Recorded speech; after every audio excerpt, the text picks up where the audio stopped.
Hey guys, tonight we begin a journey into one of history's most haunting mysteries. Picture this, a city that once housed over 1 million people, with marble palaces gleaming in the Mediterranean sun, where aqueduct delivered fresh mountain water to every neighborhood, where merchants from 3 continents traded exotic goods in bustling forums.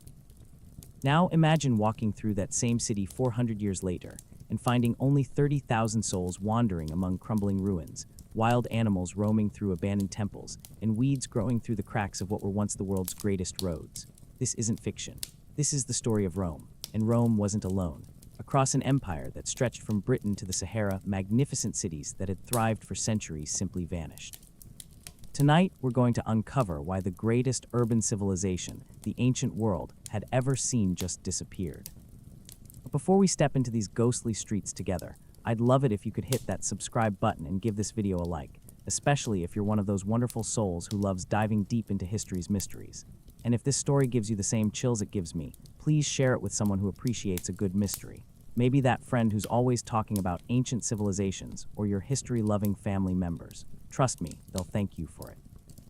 And hey, I'm genuinely curious. Where are you watching from tonight? Your bedroom in Chicago, a dorm room in Austin. Maybe you're listening while walking your dog in Portland. Drop a comment and let me know. I always read them and I love hearing from fellow history lovers. Now dim those lights. Maybe turn on a fan for that gentle white noise. And let's embark on this incredible journey through time together. You know, there's something almost eerie about standing in what used to be the center of the known world. If you've ever visited Rome today, you might have walked through the Forum Romanum, seeing those scattered columns and broken walls, tourist groups shuffling past with their selfie sticks. But close your eyes for a moment and try to imagine what Professor Greg Wolf from UCLA tells us it really looked like in the year 400 AD. The Forum wasn't a collection of romantic ruins. It was Times Square, Wall Street, and the National Mall all rolled into one. Picture massive marble buildings rising 5, 6, even 7 stories high, their facades covered in intricate carvings that would make modern architects weep with envy. The Basilica Julia alone could hold thousands of people conducting business, settling legal disputes, making deals that would affect trade routes stretching to India and China. And the noise, oh, the glorious chaos of it all. Merchants shouting in Latin, Greek, Germanic dialects and languages that don't even exist anymore. The clip-clop of horses pulling carts loaded with silk from China, spices from India, amber from the Baltic Sea, the rhythmic hammering of craftsmen in their workshops, the splash of fountains fed by aqueducts that carried water from mountains 60 mi away. But here's what really blows my mind about Roman cities, and this is something most people don't realize. They had amenities that some parts of the world didn't see again until the 1800s. We're talking about public baths with heated floors, apartment buildings with running water on multiple floors, streets lit by oil lamps at night. According to archaeological studies by Dr. Catherine Dunban from McMaster University, the city of Rome alone had 11 massive aqueducts bringing in about 300 million gallons of fresh water every single day. That's enough to supply a modern city of 2 million people. And it wasn't just Rome. Let's take a trip to Londinium, that's London to us, in the year 350 AD. If you could time travel there, you'd find a thriving city of around 50,000 people. The Thames was bustling with ships from Gaul bringing wine and pottery, while British wool and silver flowed out to the continent. There were Roman baths, a massive amphitheater, beautiful villas with HIPAA heating systems, and a forum where you could buy everything from Spanish olive oil to Germanic jewelry. Or consider Lutetia, modern-day Paris. Picture this, a sophisticated city built on an island in the Seine, connected to both banks by elegant stone bridges. Roman engineers had turned this Celtic settlement into a miniature Rome, complete with an arena that could seat 15,000 spectators, public baths fed by natural hot springs, and roads connecting it to every corner of Gaul. Now here's where the story gets really fascinating and really tragic. These weren't just big villages that grew randomly. According to research by Professor James Ward Perkins from Oxford, Roman cities were planned with a precision that would impress modern urban planners. Every Roman city followed a similar template. Straight roads intersecting at right angles, a central forum for business and politics, public buildings positioned for maximum efficiency, drainage systems that kept the streets clean, and walls designed by military engineers who understood siege warfare better than anyone. But you know what made these cities truly special? It was the people. Imagine being a merchant from Alexandria, arriving in Cologne for the first time. Despite being nearly 2,000 m from home, you'd find familiar sights everywhere. The same style of public baths where you could relax after a long journey, the same types of shops selling similar goods, the same Roman coins accepted everywhere, and Latin spoken by educated locals. It was like being part of history's first truly global civilization. The economic engine powering all this was absolutely mind-blowing. We're talking about a trade network that makes modern globalization look simple. Archaeological evidence documented by Dr. Robert Toomer from the British Museum shows Roman coins have been found in places as far away as Vietnam and India. Chinese silk was sold in British markets, while British hunting dogs were prized in Rome itself. Spices from Ceylon that Sri Lanka were used in restaurants in Gaul, and German amber was crafted into jewelry for wealthy Roman ladies. But perhaps most importantly, Roman cities represented something revolutionary. The idea that hundreds of thousands of people could live together peacefully, productively, and prosperously.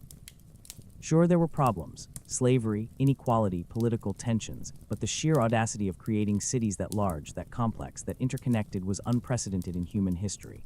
So what happened? How does a civilization that's sophisticated, that powerful, that successful just fade away? How do cities that took centuries to build get abandoned in mere decades? The answer isn't simple, and it's definitely not what most people think. This isn't a story about barbarian hordes sweeping down and burning everything in sight, though they played their part. This isn't even really a story about the fall of an empire, though that happened too.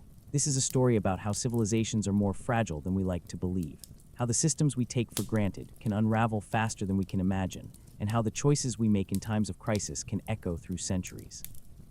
And trust me, as we dig deeper into this mystery, you're going to discover parallels to our own world that might keep you awake long after this story ends. Because the forces that emptied Roman cities, well, let's just say some of them sound remarkably familiar. But first, we need to understand just how incredible these Roman urban achievements really were, and why their collapse represents one of the greatest mysteries in human history. Don't forget to subscribe and hit that notification bell so you won't miss the next part of this incredible journey. In our next section, we're going to step inside a Roman city at its absolute peak and experience the urban miracle that shocked the ancient world. So let's step back in time to the year 150 AD and walk through the streets of Trier, a city you've probably never heard of, but one that would have absolutely blown your mind. Trier, located in what's now Western Germany, was considered the Rome of the North. And trust me, that was just Roman propaganda. Picture yourself as a wealthy merchant arriving at Trier's gates on a crisp autumn morning. The first thing that would stop you dead in your tracks: the sheer scale of everything. The city walls stretched for over 4 miles around the entire settlement, built from massive limestone blocks that stood 30 ft high. These weren't just walls. They were engineering marvels with 47 defensive towers, 4 main gates that looked like triumphal arches, and a sophisticated drainage system built right into the foundation. But here's what really sets your heart racing as you enter through the Porta Negra. That's the Black Gate, which still stands today, by the way. The sound hits you first, the rhythmic hammering from metalwork shops, the rumble of wooden wheels on stone streets, voices calling out in a dozen different languages, then the smells. Fresh bread from bakeries. But perhaps most impressive was the sheer audacity of Roman urban planning. These weren't cities that just grew randomly around a market or fortress.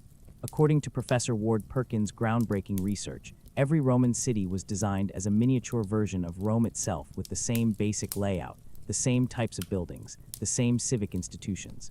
It was like having a franchise system for civilization.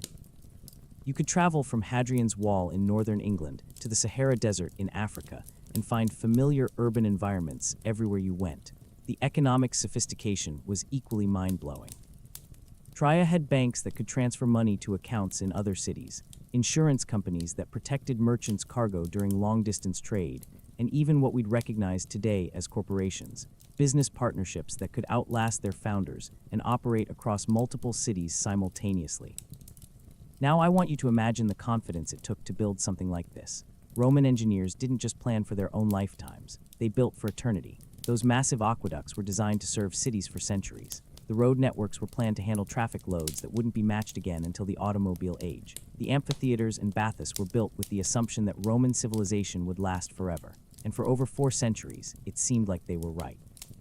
Cities like Trier weren't just surviving. They were thriving, growing, innovating. The population was increasing, trade was expanding, and new technologies were being developed and shared across the empire.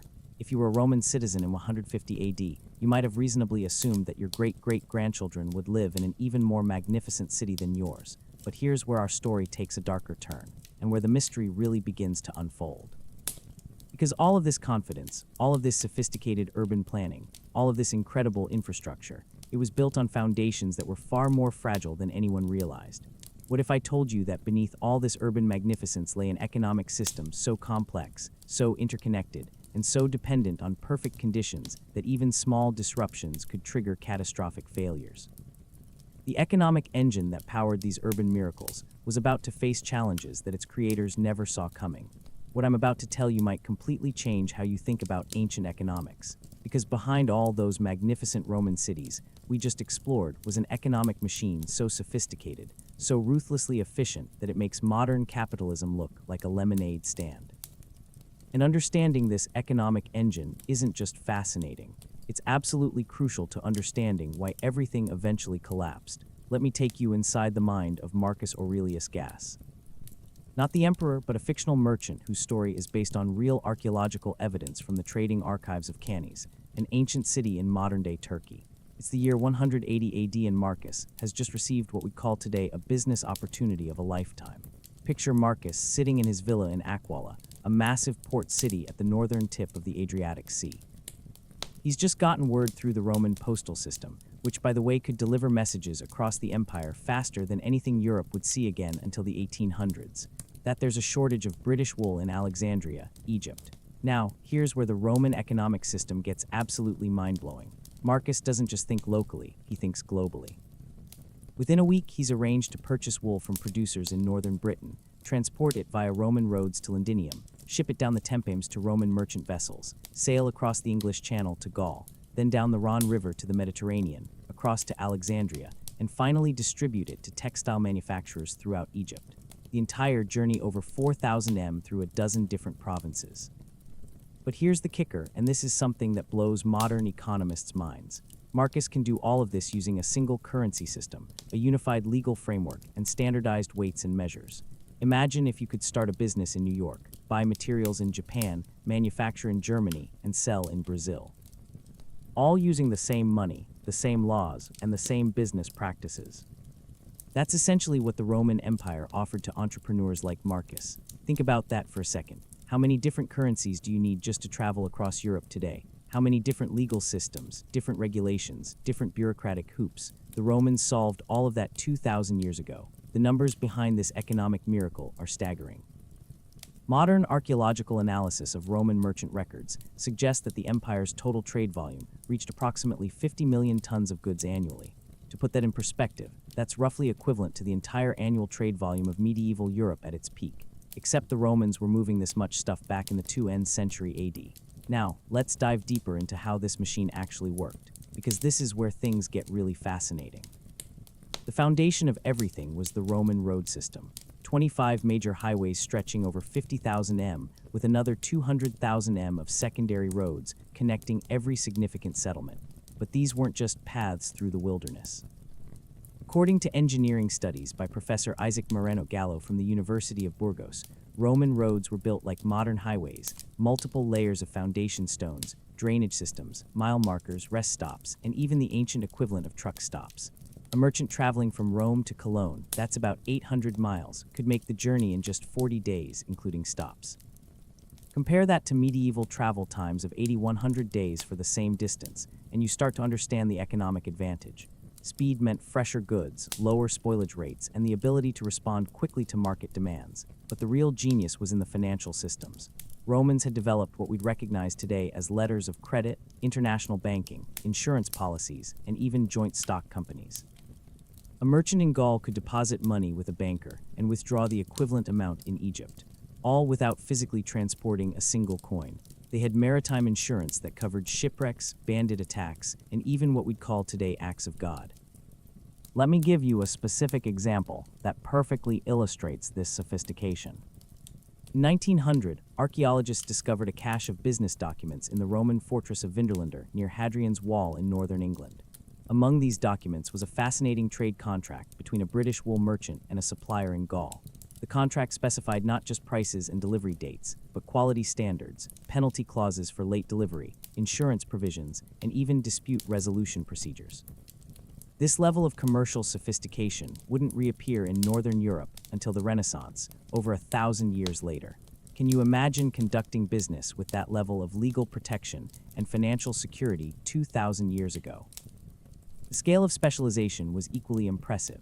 Take the island of Rhodes, for example. By the 2nd century AD, Rhodes had become the ancient world's shipping insurance capital. According to research by Professor Nicholas Purcell from Oxford, Rhodian maritime law was so respected that merchants from Britain to Syria would specify Rhodian terms in their contracts. The island's entire economy was built around providing financial services to long-distance traders. They were essentially the ancient equivalent of Lloyd's of London, or consider the Spanish silver mines of New Carthage.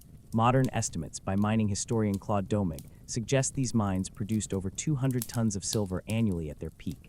That's enough silver to mint 50 million denarii every year. This wasn't just random digging in the ground. The Romans had developed hydraulic mining techniques, used advanced engineering to drain underground water, and created the world's first industrial mining operations. The social cost was horrific. It's estimated that 40,000 slaves worked these mines under brutal conditions, but the economic impact was revolutionary. And here's something that really showcases the interconnectedness of the Roman economy: the pepper trade. Black pepper from India was so valuable that it was literally used as currency in some transactions. Roman merchants had established permanent trading posts in Indian ports, and archaeologists have found Roman coins as far east as Vietnam and southern India. Professor Roberta Toomer's research at the British Museum shows that a single cargo ship arriving in Alexandria from India could carry enough pepper, silk, and spices to supply the entire Western Mediterranean for months. But perhaps the most remarkable aspect of the Roman economic engine was its urban focus. Unlike medieval economies that would be primarily agricultural, Roman wealth was concentrated in cities. Urban populations weren't just consumers. They were producers, innovators, and the driving force behind economic growth. A city like Antioch with its 300,000 residents wasn't just a big town. It was a manufacturing center producing textiles, metal work, glass, pottery, and luxury goods that were exported across 3 continents. The taxation system that funded all of this was equally sophisticated and equally ruthless. Roman tax collectors called publicani operated what was essentially a franchise taxation system. They would bid for the right to collect taxes in specific provinces, paying the Roman treasury up front, and then keeping whatever they could collect above that amount. It was capitalism applied to government revenue, and it generated enormous wealth for both the state and private collectors. But here's where things get really interesting, and this is crucial to understanding what comes next in our story. This entire economic miracle was built on 3 absolutely critical foundations: political stability, military security, and demographic growth. The Roman peace, the Pax Romana, created the conditions where a merchant could invest in a 3-year trading venture to India without worrying about wars disrupting his roots. Roman legions protected trade routes from bandits and rival powers, and growing urban populations created ever-expanding markets for goods and services. For over 2 centuries, this system seemed invincible. Trade volumes grew, cities expanded, new technologies spread rapidly across the empire, and wealth accumulated at unprecedented rates. Roman merchants were living better than European royalty would live 1,000 years later. The middle class in major Roman cities enjoyed amenities: running water, central heating, public entertainment, diverse foods, educational opportunities that wouldn't be matched again until the Industrial Revolution. But economic engines, no matter how sophisticated, are only as strong as their underlying assumptions. And those 3 critical foundations I mentioned, political stability, military security, and demographic growth, were about to face challenges that would test them to their breaking point. Because while Marcus Aurelius Gas was calculating his profit margins on British wool, forces were already gathering on the empire's frontiers that would shatter this economic paradise forever. And the first cracks in the system were about to appear in the most unexpected places, threatening not just individual fortunes, but the very foundation of urban civilization itself. The year was 376 AD, and if you had been standing on the walls of Marcianopulos, a prosperous Roman city in modern-day Bulgaria, you would have witnessed something that no Roman had ever seen before. Stretching to the horizon was a sea of humanity. Over 200,000 Visigothic men, women, and children, along with their wagons, livestock, and everything they owned in the world. They weren't attacking, they were begging to come in. Now, here's what makes this moment so fascinating and so tragic. These weren't the stereotypical barbarians that Hollywood loves to portray. The Visigoths had been Rome's neighbors for generations. Many had served in Roman armies, traded in Roman markets, and some had even become Roman citizens. Their king Fritigern spoke fluent Latin and had spent years at the imperial court. These were refugees, not raiders, fleeing from something so terrifying that they were willing to abandon their ancestral lands forever. What were they running from? The Huns. And if you think you know the story of Ayla and his warriors, prepare to have your mind completely blown, because the reality was far more complex and far more devastating than any Hollywood epic. Let me paint you a picture of what was actually happening along Rome's northern frontier in the late 300s. For centuries, the Romans had managed their barbarian neighbors through a brilliant combination of diplomacy, bribery, military intimidation, and selective integration. It was like a massive, delicate balancing act. Germanic tribes would fight each other instead of Rome. Roman gold would keep friendly chiefs loyal, and the most ambitious young barbarian warriors would join Roman armies where they could find glory and wealth. But then the Huns arrived, and they shattered this carefully crafted system like a hammer hitting glass. The Huns weren't just another barbarian tribe. They were a migration phenomenon that historians now compare to a massive natural disaster. Picture entire peoples numbering in the hundreds of thousands, moving across the steppes with a speed and coordination that left settled societies completely unprepared. According to research by Professor Peter Heather from King's College London, archaeological evidence suggests that the Hunnic migration displaced over 40 different tribal groups across Eastern Europe in less than 50 years. Can you imagine the chaos? Entire civilizations just moving like dominoes, falling one after another across the map of Europe. Now, here's where most people get the story wrong. Popular culture loves to portray barbarian invasions as sudden violent eruptions, savage hordes appearing out of nowhere to burn and pillage. But the reality was far more complex, and in many ways far more devastating to Roman cities. Take the sack of Rome in 410 AD by Alaric Visigoths. This wasn't a random raid by bloodthirsty savages. Alaric was a Roman general. Yes, you heard that right. A Roman general who had served the empire faithfully for years. He spoke Latin, understood Roman law, and had commanded Roman legions in battle. His men weren't wild barbarians. They were former Roman allies who had been systematically betrayed, underpaid, and mistreated by a Roman government that was falling apart from internal corruption. When Alaric finally marched on Rome, he tried 3 times to negotiate a peaceful settlement. He didn't want to destroy the city. He wanted to be paid what he was owed and given land for his people to settle. It was only after months of Roman duplicity and broken promises that he finally ordered his troops into the city. And even then, according to historian Edward Gibbon's detailed analysis, the sack was remarkably restrained by ancient standards. Churches were respected, civilians were largely spared, and many of Rome's greatest treasures were left untouched. But here's the crucial point. Alaric's march on Rome wasn't the cause of urban decline. It was a symptom of a system that was already breaking down. The real damage to Roman cities wasn't happening during dramatic sieges that make great movie scenes. It was happening slowly, invisibly, in the day-to-day breakdown of the economic and administrative systems that kept cities alive. Let me take you to Augusta Emerita, modern-day Merida in Spain, to show you what I mean. In 380 AD, this was still a thriving provincial capital with over 50,000 residents, magnificent public buildings, and a bustling economy. Archaeological evidence from Professor Trinidad and Gales Basserat's excavations shows active construction projects, busy markets, and all the signs of a healthy Roman city. But by 450 AD, just 70 years later, the population had dropped to fewer than 10,000 people, and large sections of the city were abandoned. What happened? No dramatic siege, no barbarian horde burning down the walls. Instead, there was a slow strangulation of the systems that kept the city alive.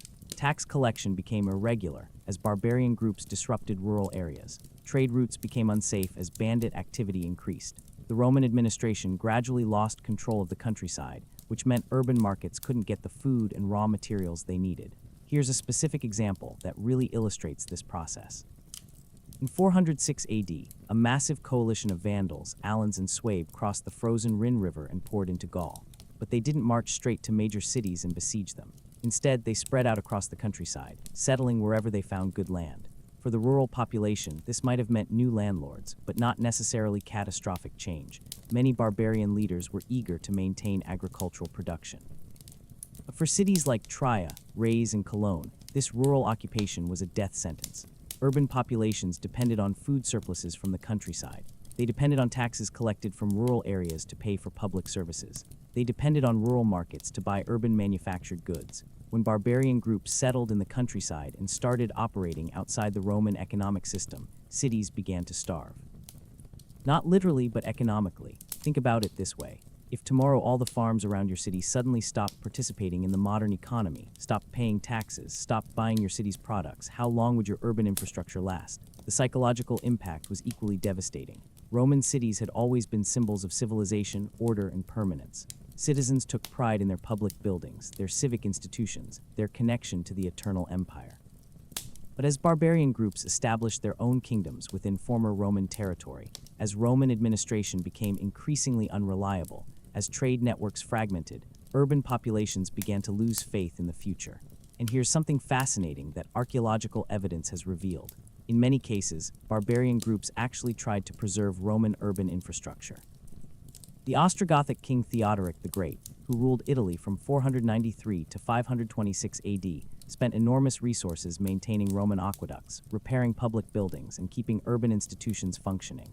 According to historian Cassiodorus, who served in Theodoric's administration, the king understood that cities were the source of wealth and power. But and this is crucial, barbarian leaders faced an impossible challenge. Roman cities required Roman-level resources to maintain. The tax systems, trade networks, and administrative structures that had sustained urban life for centuries were incredibly complex and interdependent. Once those systems were disrupted, even well-intentioned barbarian kings couldn't put them back together. Imagine trying to maintain a modern city's infrastructure, water treatment plants, electrical grids, telecommunications networks after the collapse of the federal government, the breakdown of international trade, and the fragmentation of the national economy. That's essentially what barbarian rulers were attempting when they tried to preserve Roman cities. Some succeeded for a while. Ravenna under Ostrogothic rule remained a magnificent city well into the 6th century. Toledo flourished as the capital of Visigothic Spain, but these were exceptions, and even they eventually succumbed to the broader trend of urban decline. The tragic irony is that many barbarian leaders genuinely admired Roman civilization and wanted to preserve it. They saw themselves not as destroyers, but as inheritors of Roman greatness. But the very act of barbarian settlement, however peaceful, disrupted the delicate economic and administrative networks that Roman cities needed to survive. And here's the thing that keeps historians up at night. This process was largely irreversible. Once a Roman city lost its economic base, once its population dropped below the critical mass needed to maintain urban infrastructure, once its connection to imperial trade networks was severed, it became incredibly difficult to rebuild. Medieval Europe would eventually develop new forms of urban life, but it would take centuries, and the new cities would be fundamentally different from their Roman predecessors. But the barbarian invasions, devastating as they were, weren't the only force tearing apart the Roman urban world. Even as Germanic tribes were settling in former Roman territories, even as cities were losing their economic foundations, an even more fundamental crisis was developing. One that would strike at the very heart of the empire's ability to fund and maintain its vast urban civilization. Now imagine holding a Roman coin from the year 200 AD. Feel its weight in your palm, solid silver gleaming in the light. This denarius contains about 83% pure silver and represents real value that merchants from Britain to Syria would accept without question. Now picture the same silver coin from 270 AD. Lighter, duller, containing barely 5% actual silver. In just 70 years, the Roman Empire had essentially destroyed its own money. And when your money dies, your cities die with it. This is the story of one of history's most catastrophic economic collapses, and it's about to show you how even the mightiest civilizations can crumble from within. Let me take you inside the imperial mint at Rome in the year 238 AD, where you would have witnessed something that would have shocked Marcus Aurelius himself. Workers are melting down perfectly good silver coins and mixing them with copper, tin, and bronze. The finished silver denarii contain only 60% actual silver, a debasement that would have been considered treason just decades earlier. But Emperor Gordian III has no choice. The empire is broke, the armies demand pay. And there simply isn't enough silver left in the treasury. How did we get here? The answer lies in a vicious cycle that economist Michael Fulvey calls the classic imperial death spiral. It goes like this: military expenses increase, taxes rise to cover costs. Economic productivity decreases due to high taxation, tax revenues fall, so the government debases currency to make up the shortfall, which causes inflation, which increases military costs even more. Round and round it goes until the whole system collapses. But let me show you the human cost of this economic catastrophe through the eyes of ordinary people. In Pompeiopolis, a mid-sized city in modern-day Turkey, archaeologist Dr. Clive Foss discovered something heartbreaking in the ruins. Hordes of coins buried in the walls of houses, hidden beneath floor tiles, stuffed into pottery jars. These weren't the treasures of wealthy merchants. They were the life savings of ordinary citizens who watched helplessly as their money became worthless. One particular hoard discovered in 1994 tells a devastating story. It contains 247 silver coins spanning from 180 AD to 250 AD. You can literally see the empire's economic collapse in these coins. The early ones are bright silver, well-minted, clearly valuable. The later ones are increasingly debased, poorly made, desperately trying to maintain the appearance of value while containing almost no precious metal at all. Think about that for a moment. Imagine watching your life savings slowly become worthless, not through theft or disaster, but through your own government systematically destroying the value of money itself. Numbers behind this collapse are staggering. According to research by monetary historian Kevin Butcher from the University of Warwick, the silver content of Roman denarii fell from 83% under Marcus Aurelius to just 5% under Gallienus, a 94% devaluation in less than a century. To put that in modern terms, it would be like watching a $100 bill become worth $5 in your lifetime. But currency debasement was just the beginning. The real economic destruction came from what economists call Gresham's law.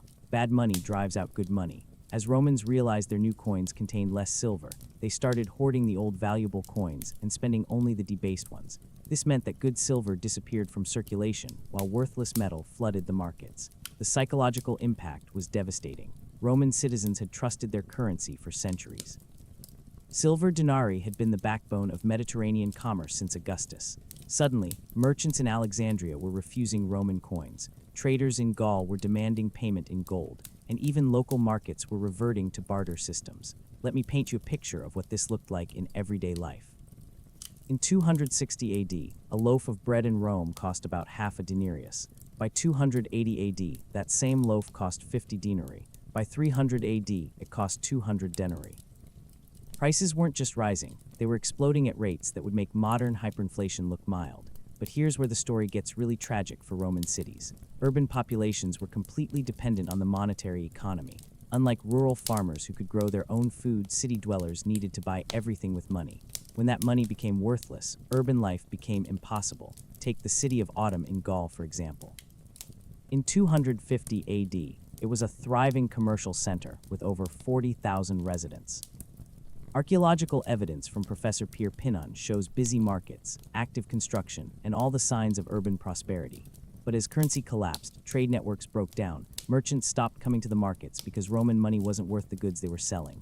Local craftsmen couldn't afford raw materials because prices were changing daily. Construction projects halted because workers demanded payment in food rather than increasingly worthless coins. By 280 AD, Ultum's population had fallen to fewer than 15,000 people.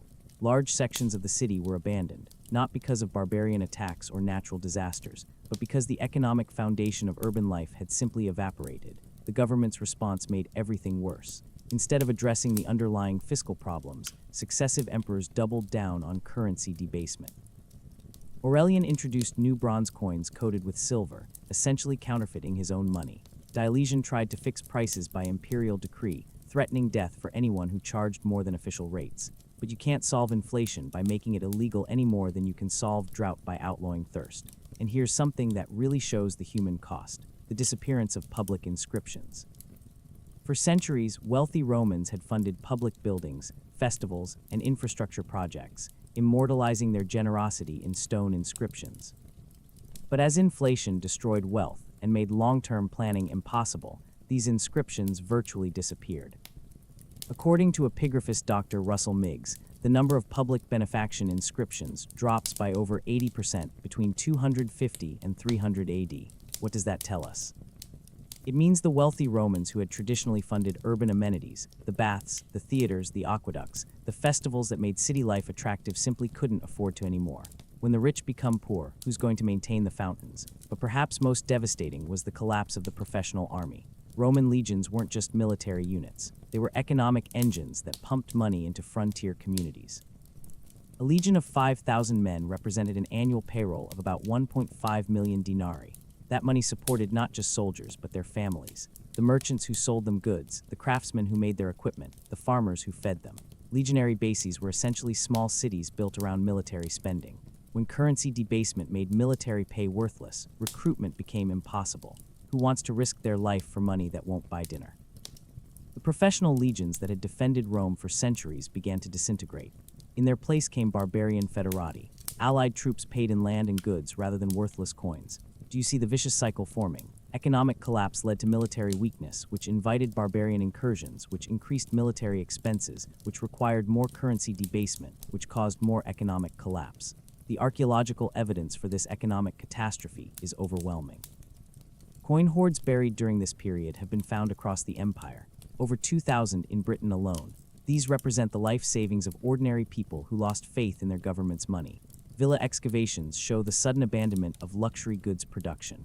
Urban archaeological layers from this period are thinner, showing reduced economic activity and smaller populations. But here's what makes this collapse so tragic. It was completely avoidable. The Roman Empire wasn't running out of silver. Spanish mines were still producing. The empire wasn't being overwhelmed by military expenses. Costs were manageable if spread across the tax base properly. The problem was political dysfunction. Emperors were being assassinated so frequently that long-term economic planning became impossible. In the 50 years between 235 and 284 AD, Rome had 26 emperors, most of whom died violent deaths. Each new emperor faced the same impossible situation: empty treasury, unpaid armies, and political rivals ready to exploit any sign of weakness. The quick fix was always currency debasement. Print more money, worry about consequences later. But those consequences were the death of Roman urban civilization. And here's the thing that should terrify anyone living in a modern economy. Once hyperinflation destroys trust in money, it's incredibly difficult to rebuild. Even when Diocletian finally stabilized the currency in the early 300s, Roman cities never fully recovered. The middle class that had supported urban culture for centuries had been wiped out. The trade networks that had connected distant markets had fragmented. The economic confidence that had driven urban investment for generations was gone. But as devastating as this economic collapse was, it was about to intersect with an even more fundamental transformation, one that would completely redefine what Roman civilization meant and how people chose to live their lives. Here's something that might surprise you. While Roman cities were crumbling from economic collapse and barbarian settlements, the empire's road network was busier than ever. But the travelers weren't merchants carrying silk and spices. They were pilgrims heading to remote monasteries, carrying nothing but walking sticks and prayers. The same roads that had once connected a commercial empire were now leading people away from cities entirely. Welcome to one of history's most profound psychological revolutions, the moment when an entire civilization decided that urban life wasn't worth living anymore. Picture yourself in the year 380 AD standing at a crossroads outside Milan, literally and figuratively. To your left, the road leads to the city center where you can still see the massive amphitheater, the marble baths, the bustling forums that represent 1,000 years of Roman urban achievement. To your right, a dusty path winds toward the hills where a new kind of community is taking root. Christian monasteries that deliberately reject everything the city represents. Which path would you choose? For an increasing number of Romans, the answer was becoming surprisingly clear. Let me tell you the story of Paulus of Nola, because his journey perfectly captures this incredible transformation. Paulus was everything a Roman was supposed to be: wealthy, educated, politically connected, owner of vast estates across the empire. In 380 AD, he was living the Roman dream in a magnificent villa in Bordeaux, complete with marble floors, heated baths, and servants attending to his every need. Then in 389 AD, he did something that shocked Roman high society. He gave it all away. Every villa, every estate, every luxury sold with the proceeds donated to the poor. He and his wife moved to a simple Christian community in Nola, Italy, where they spent their days in prayer, manual labor, and caring for pilgrims. The man who could have commanded armies chose instead to wash the feet of strangers. Was Paulus crazy, or was he responding to something profound that was happening to Roman civilization itself? According to historian Peter Brown's groundbreaking research, Paulus wasn't alone. Across the empire, wealthy Romans were abandoning urban life in unprecedented numbers. They weren't fleeing to country estates for vacation. They were permanently rejecting the urban values that had defined Roman civilization for centuries. Think about what this meant. For 1,000 years, Romans had believed that civilization meant cities. Barbarians lived in forests and fields. Civilized people lived in marble-paved urban centers with theaters, baths, and forums. But suddenly, the most admired figures in Roman society were hermits living in caves, monks sleeping on straw mats, and holy women who deliberately chose poverty over prosperity. The numbers tell an incredible story. According to research by monastery historian Marilyn Dunn, the number of Christian monasteries in Gaul alone grew from fewer than 20 in 350 AD to over 200 by 450 AD. Each monastery represented not just a religious community, but an alternative vision of how human society could be organized. Instead of competitive urban hierarchies, monasteries offered egalitarian communities. Instead of material accumulation, they promoted spiritual wealth. Instead of individual achievement, they emphasized collective purpose. But here's what makes this transformation so fascinating. It wasn't just about religion. It was about a fundamental shift in what Romans thought made life worth living. Let me take you inside the monastery of Lang, founded around 400 AD on a small island off the coast of southern France. The founder, Honoratus, was another wealthy Roman who had abandoned urban life. But Lang wasn't a primitive retreat from civilization. It was a sophisticated community that offered everything a Roman city provided, just organized around completely different principles. The monastery had workshops for crafts and manuscript copying, libraries that preserved classical texts, schools that educated the children of both monks and local families, hospitals that cared for the sick, and guest houses that welcomed travelers. According to the life of St. Honoratus written by his successor Hilary, the community was economically self-sufficient, intellectually vibrant, and socially diverse. It was essentially a city, but a city built on cooperation rather than competition, spiritual rather than material wealth. And here's the crucial point. People were choosing this life not because they were forced to, but because urban life had lost its appeal. Roman cities in the 4th and 5th centuries were increasingly violent, economically unstable, and socially divided, the public amenities that had made urban life attractive. The baths, theaters, forums were either deteriorating or becoming too expensive for ordinary citizens to enjoy. Meanwhile, Christian communities offered something that traditional Roman society couldn't: security, purpose, and genuine equality. Genuine. In a world where imperial politics were deadly, barbarian raids were frequent, and economic collapse was constant, the monastery began to look less like an escape from civilization and more like its logical evolution. The psychological impact of this shift was enormous.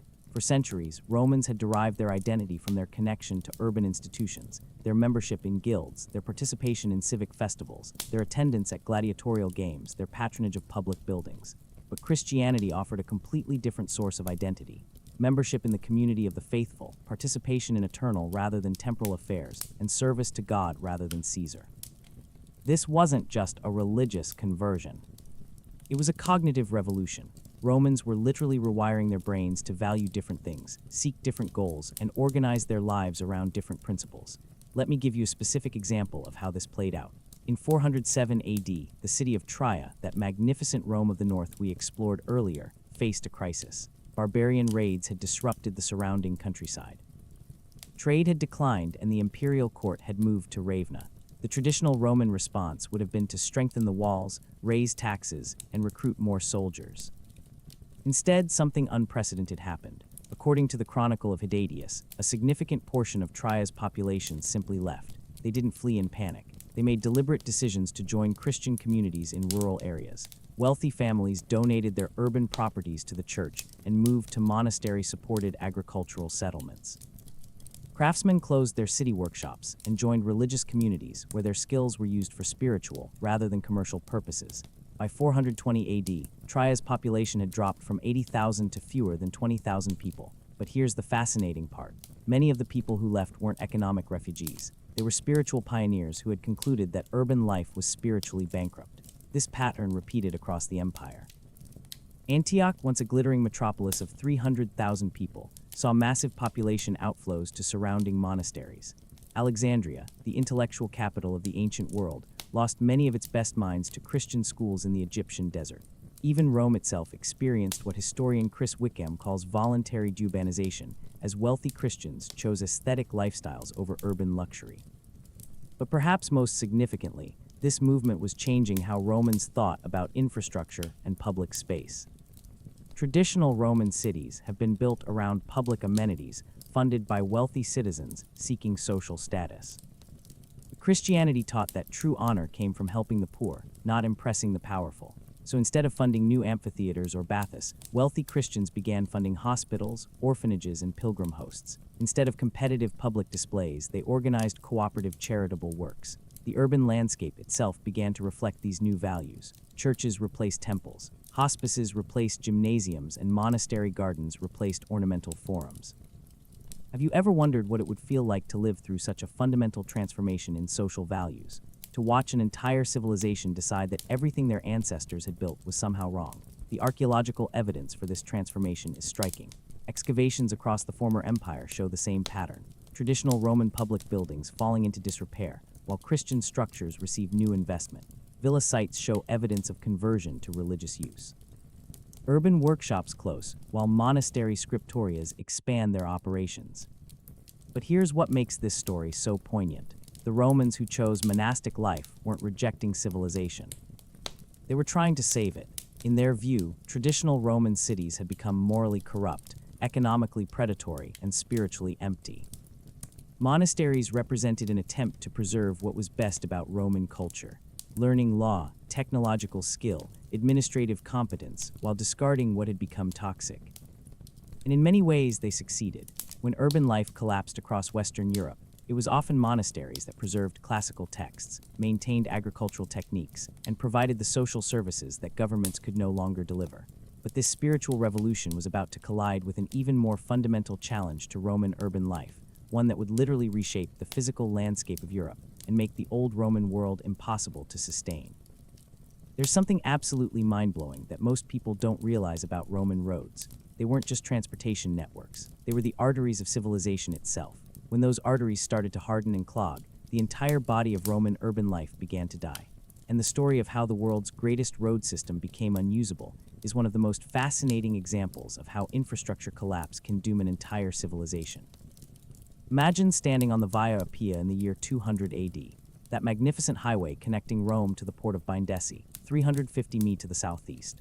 You'd see a river of activity, merchant caravans loaded with eastern spices, imperial messengers racing between way stations, wealthy Romans traveling in comfortable carriages, soldiers marching in perfect formation, and ordinary citizens making pilgrimages to distant shrines. Now picture that same road in 450 AD. The beautiful stone pavement is cracked and overgrown with weeds. Bridges have collapsed into rivers below. Way stations stand empty and crumbling. What was once the empire's main commercial artery has become a dangerous path used only by desperate travelers and bands of brigands. How did this happen? How does the world's most sophisticated transportation network simply disappear? The answer reveals something profound about how civilizations depend on maintenance systems that most people never think about until they're gone. Let me take you behind the scenes of Roman road maintenance, because understanding this system will help you appreciate just how catastrophic its collapse really was. Roman roads weren't just built and forgot. They required constant, sophisticated upkeep that employed thousands of people across the empire. Every major road had a curator viam, essentially a highway superintendent responsible for maintaining a specific section. These weren't just ceremonial positions. They were complex engineering jobs that required understanding drainage, stone cutting, bridge construction, and traffic management. According to inscriptional evidence collected by Professor Raymond Chiolier, a single curator might supervise hundreds of workers, stonemasons, carpenters, metal workers, and specialized teams for different types of repairs. The economics were staggering. Research by transportation historian Ann Cobb suggests that maintaining the Roman road network cost approximately 2% of the empire's total annual revenue, roughly equivalent to what modern countries spend on highway maintenance today. But here's the crucial difference.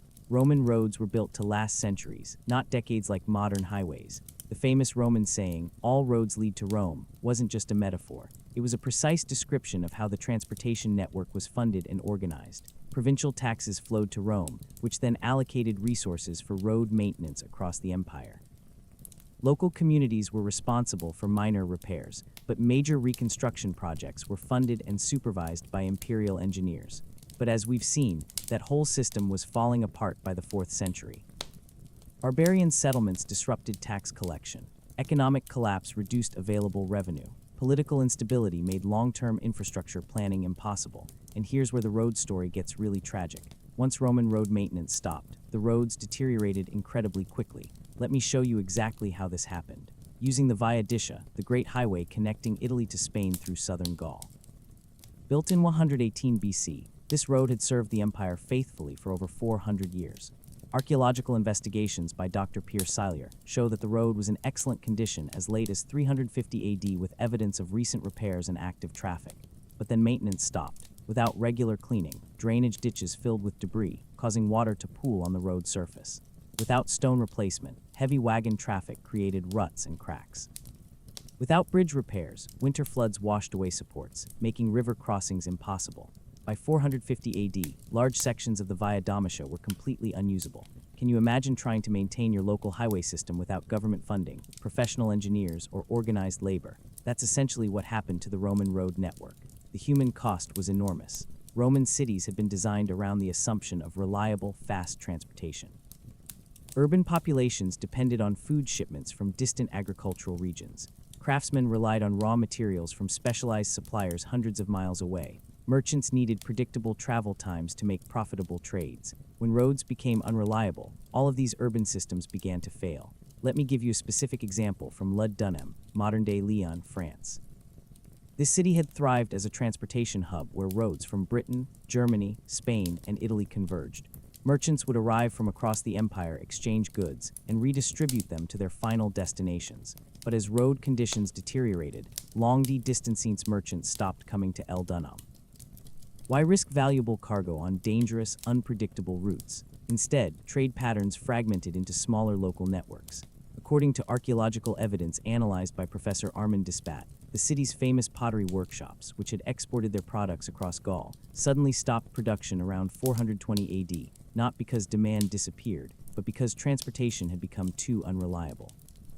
Lugdunum's population, which had peaked at over 50,000 people, dropped to fewer than 10,000 by 500 AD. The city didn't die from war or disease. It died from transportation failure. And here's something that really shows the psychological impact of this collapse. The disappearance of milestones. Roman roads had been marked every Roman mile about 9 modern miles with stone markers indicating distances to major cities. These milestones weren't just practical. They were symbols of imperial power and territorial control. But as road maintenance ceased, new milestones stopped being erected. Existing ones were often removed and used as building materials for local construction projects.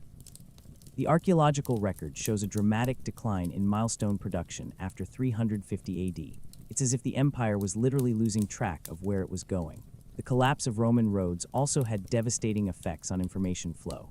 The imperial postal system, the cursus publicus, had been one of the ancient world's most sophisticated communication networks.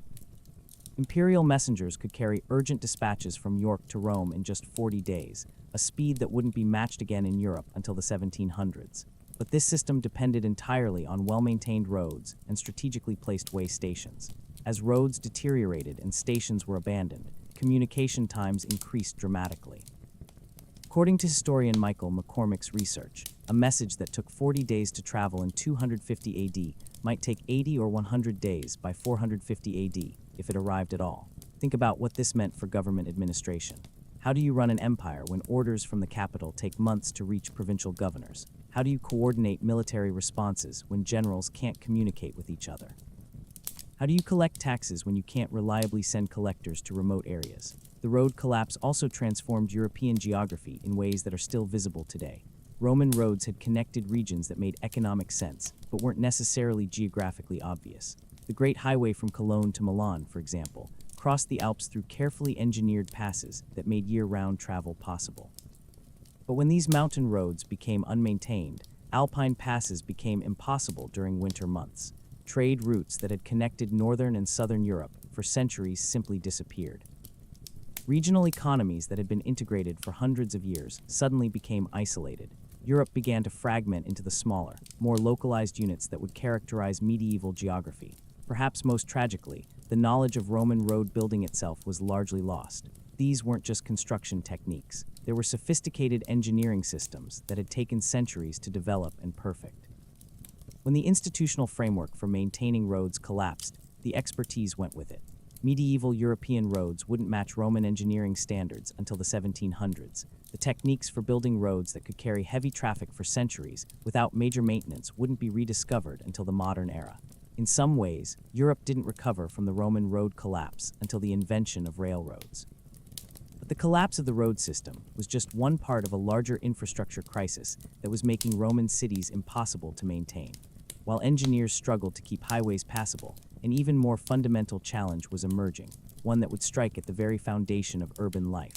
Just when you thought the story couldn't get more devastating, along comes something that makes barbarian invasions look like a minor inconvenience. It was invisible, unstoppable, and it killed more Romans than all the Germanic tribes combined. But this wasn't a human enemy.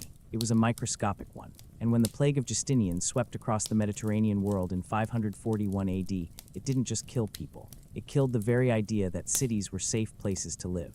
Let me paint you a picture that will absolutely chill you to the bone.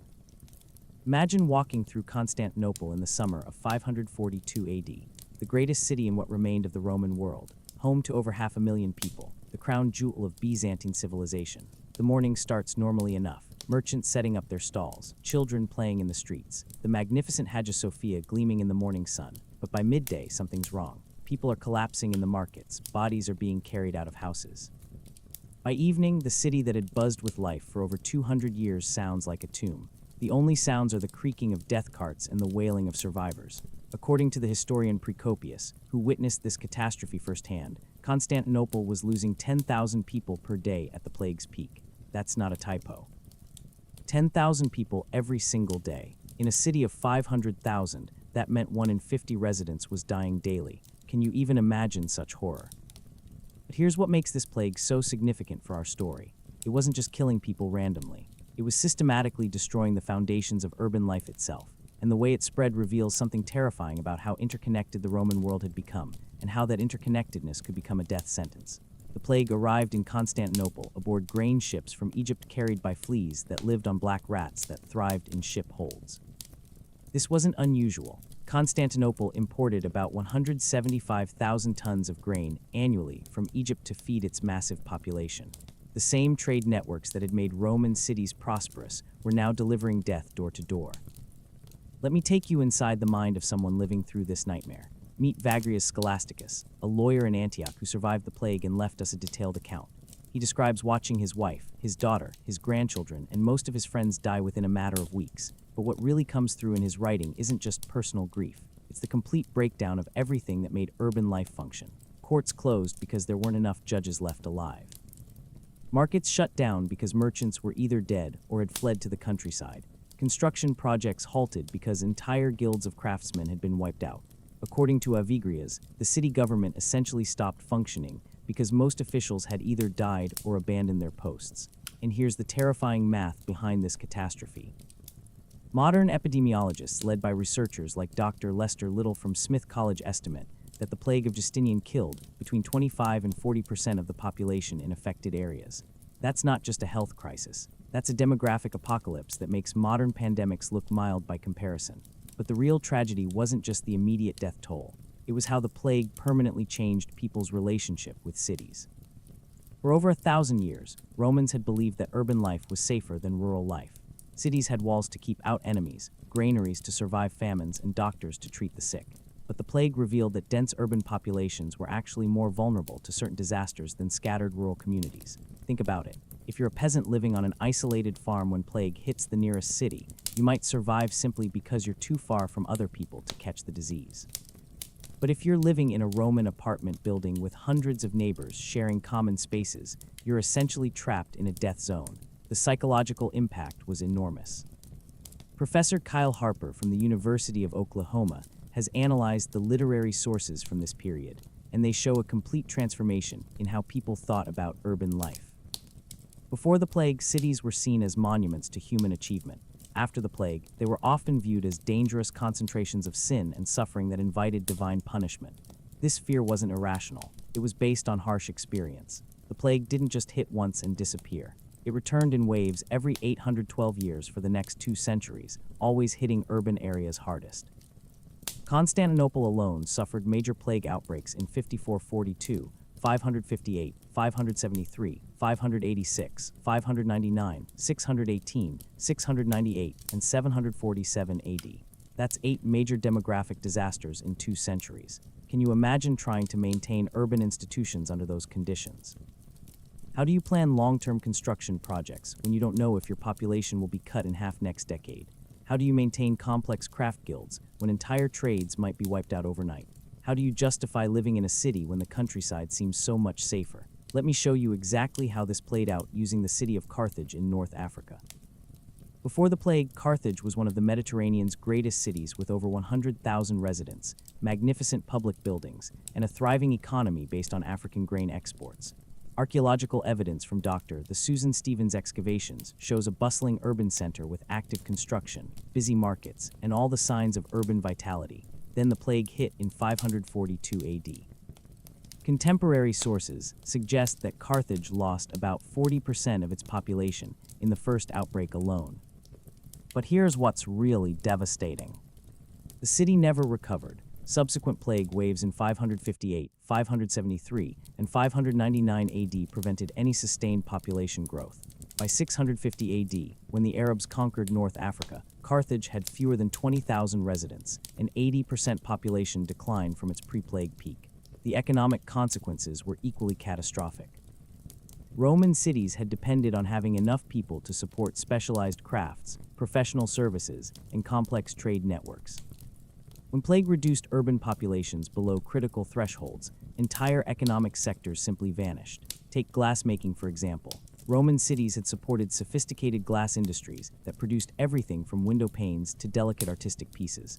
But glassmaking required specialized knowledge passed down through family workshops over generations. When plague wiped out entire families of craftsmen, that knowledge disappeared with them. Archaeological evidence from glass workshops across the former empire shows the same pattern. Active production until the mid-6th century, then sudden abandonment that lasted for centuries. Europe wouldn't recover Roman-level glass-making capabilities until the High Middle Ages over 500 years later. The same thing happened with urban services that required trained professionals. Roman cities had supported schools, hospitals, libraries, and public entertainment venues staffed by educated specialists. But when plague killed teachers, doctors, librarians, and performers faster than they could be replaced, these institutions simply closed. Perhaps most tragically, the plague destroyed the demographic foundation that had made Roman urban culture possible. Roman cities had always attracted young people from rural areas seeking opportunities, education, and advancement. This constant influx of rural migrants had maintained urban populations despite high mortality rates from disease and violence. That the plague made cities seem like death traps rather than opportunity centers. Why would a healthy young person leave a safe rural village to seek their fortune in an urban area where plague might kill them within months of arrival? The great migration from countryside to city that had sustained Roman urban civilization for centuries simply stopped. Professor Peter Saris from Cambridge has calculated that urban populations across the former Roman Empire didn't return to pre-plague levels until the 11th century, over 500 years later. That's 5 centuries during which European cities remained demographic shadows of their former selves. But the plague's impact went beyond just reducing urban populations. It fundamentally changed how survivors thought about risk, planning, and the future. Roman urban culture had been built on confidence in human progress, technological advancement, and institutional continuity. The plague shattered that confidence and replaced it with a much more fatalistic worldview. Religious sources from the post-plague period show a dramatic shift toward apocalyptic thinking. Instead of building for eternity like their ancestors, survivors focused on preparing for the end of the world. Instead of investing in urban infrastructure, they donated to churches and monasteries. Instead of pursuing worldly success, they sought spiritual salvation. Do you see how this connects to the Christian transformation we discussed earlier? The plague didn't just kill people. It killed optimism about earthly life and made otherworldly alternatives seem more attractive. But even as Mediterranean cities struggled to survive repeated plague outbreaks, even as urban populations declined and institutions collapsed, new forces were emerging that would completely reshape the political and economic landscape of the former Roman world. But wait, there's a plot twist coming that nobody saw. While Roman cities were dying from plague, economic collapse, and barbarian settlements, something remarkable was happening in the countryside. A completely new form of social organization was emerging, one that would make cities seem almost irrelevant. It was called feudalism, and it represented perhaps the most radical transformation in how human societies organized power that Europe had ever seen. Picture this. It's the year 480 AD, and you're a successful merchant in the declining city of Bordeaux. Your grandfather had made a fortune importing Spanish olive oil and British wool. Your father had managed to maintain the family business despite barbarian raids and currency debasement. But now you're facing an impossible choice that would have been unthinkable to your ancestors. A local Visigothic lord named Uric has made you an offer. He'll protect your family and property from bandits, provide security for your trade routes, and guarantee your access to agricultural products from his estates. In exchange, you just need to do one small thing. Abandon your urban lifestyle, move to his rural stronghold, and swear personal loyalty to him rather than to some distant emperor who can't even protect his own capital. What would you do? For an increasing number of Romans, the answer was becoming clear. Take the deal. This is the story of how Europe accidentally invented a completely new way of organizing society, one that made Roman-style cities obsolete for over 500 years. Let me explain what feudalism actually was, because it's one of the most misunderstood concepts in history. Feudalism wasn't a deliberate political system that someone designed. It was an emergency response to the collapse of centralized authority, a practical solution to the problem of how to organize society when governments can no longer provide basic services like security, justice, and economic coordination. Here's how it worked in practice. Instead of depending on distant imperial institutions, people formed personal relationships with local strong men who had the military power to protect them. These weren't just business contracts. They were sacred oaths that created new kinds of social bonds. A lord would provide land protection and justice to his followers called vassals. In exchange, vassals would provide military service, agricultural labor, and absolute loyalty to their lord. The genius of this system was its flexibility. Unlike Roman institutions, which required massive bureaucracies, standing armies, and complex supply chains to function, feudal relationships could work at any scale. A single village could have its own protective arrangements. A rural valley could become a self-sufficient political unit. You didn't need cities, roads, or imperial administration to make feudalism work. Let me show you exactly how this transformation played out using the story of Gaul in the 5th and 6th centuries. According to research by historian Chris Wickham from Oxford, archaeological evidence shows a dramatic shift in settlement patterns during this period. Roman villa sites, those magnificent country estates that had housed the rural elite, were either abandoned or converted into fortified strongholds surrounded by peasant villages. But here's what's really fascinating. This wasn't economic decline.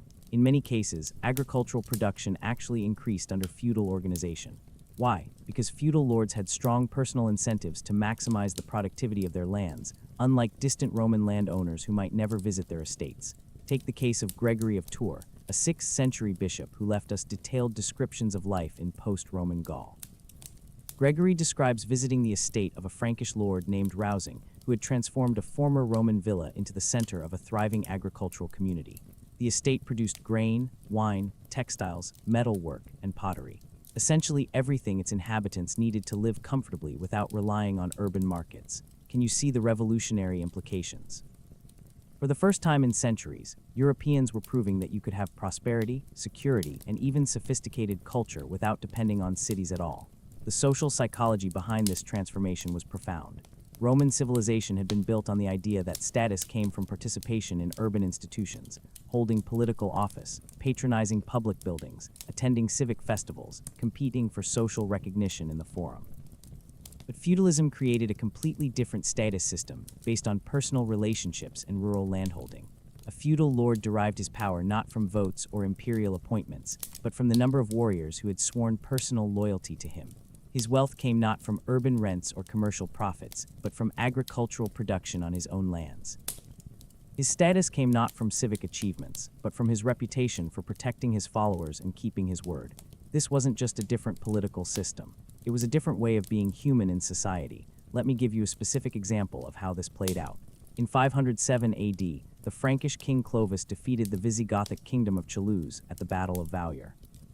But instead of occupying Toulouse and trying to run it as a Roman-style city, Clovis did something unprecedented. He distributed the surrounding countryside among his Frankish warriors as personal fiefs. According to the Chronicle of Fredegar, each warrior received enough land to support himself, his family, and a small group of armed followers.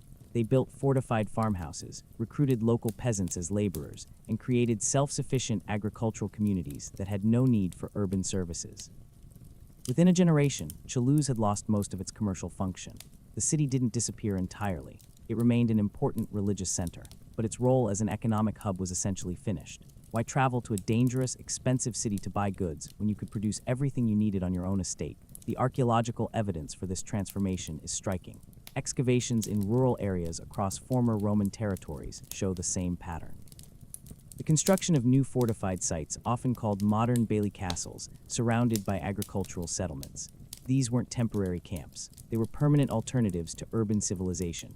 Professor Thomas Bisson from Harvard has has calculated that over 10,000 of these feudal strongholds were built across Western Europe between 450 and 750 AD. Each one represented a conscious decision to opt out of the Roman urban system and create something completely different.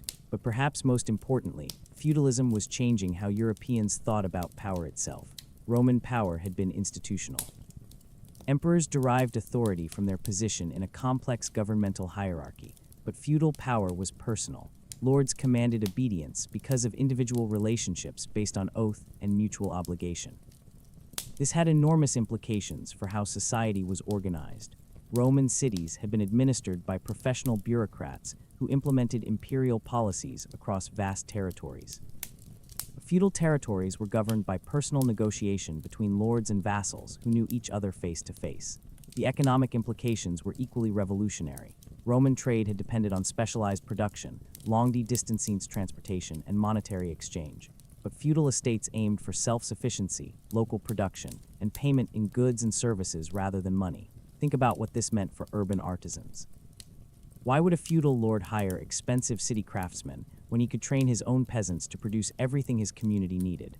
Why would he buy goods in urban markets when his own estates could supply food, textiles, tools, and weapons?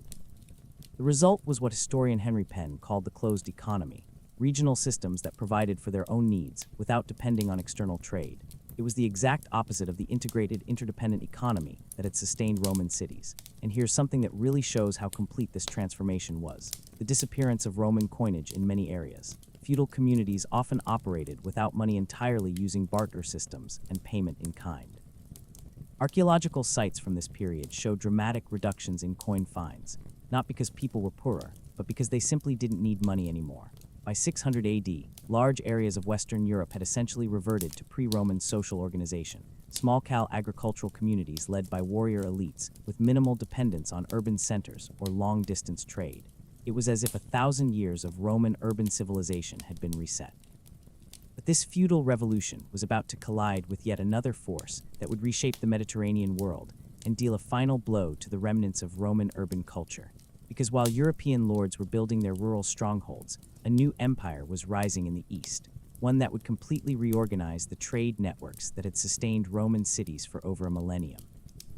Everything changed on a scorching day in 622 AD when a merchant named Mohammed left the city of Mecca and began a journey that would completely reshape the world's economic geography. But here's what most people don't realize. The rise of Islam didn't just conquer territories. It fundamentally rewired the trade networks that had sustained Roman cities for over 1,000 years. And when those trade routes shifted, the last lifelines connecting Europe's struggling urban centers to the wider world were suddenly cut. Imagine you're a Byzantine merchant in Alexandria in the year 640 AD, watching Arab armies approach your city's walls.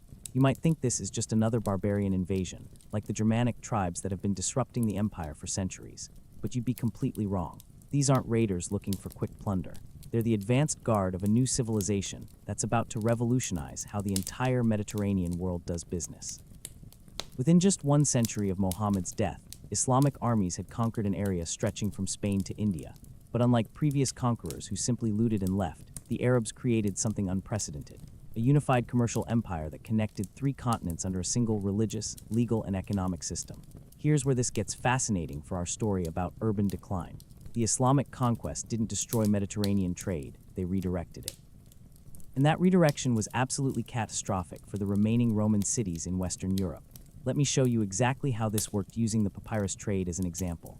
For over 1,000 years, papyrus from Egypt had been the writing material of choice throughout the Roman world. European monasteries, royal chancelleries, and merchant houses all depended on regular shipments of Egyptian papyrus to keep their records and conduct their business. But when Arabs conquered Egypt in 641 AD, they didn't stop papyrus production. They reorganized it. According to research by papologist Roger Bagnall from New York University, Egyptian papyrus production actually increased under early Islamic rule. But here's the crucial change. Instead of shipping papyrus north to European markets, Egyptian producers began sending it east to Baghdad, Damascus, and the growing cities of the Islamic world. The result: European institutions that had used papyrus for centuries suddenly couldn't get it anymore. They were forced to switch to parchment made from animal skins, a much more expensive alternative that could cost 10 times as much as papyrus. For struggling European monasteries and towns already dealing with economic hardship, this price increase was devastating. But papyrus was just one example of a much larger pattern. The Islamic conquest didn't just change who controlled Mediterranean territories. They completely restructured the economic relationships that had connected different regions for centuries. Take the spice trade, which had been one of the foundations of Roman commercial wealth. For centuries, European merchants had imported pepper, cinnamon, cloves, and other exotic spices from India and Southeast Asia through a complex network of trading posts and middlemen. These spices weren't just luxuries. They were essential for food preservation, medicine, and religious ceremonies. But Islamic expansion created new, more direct trade routes between the Middle East and Asia. Arab merchants established trading posts in Indian Ocean ports, developed new commercial relationships with Indian producers, and created credit systems that made long-distance trade more efficient than ever before. The result was what economic historian Michael McCormack calls the Great Commercial Reorientation.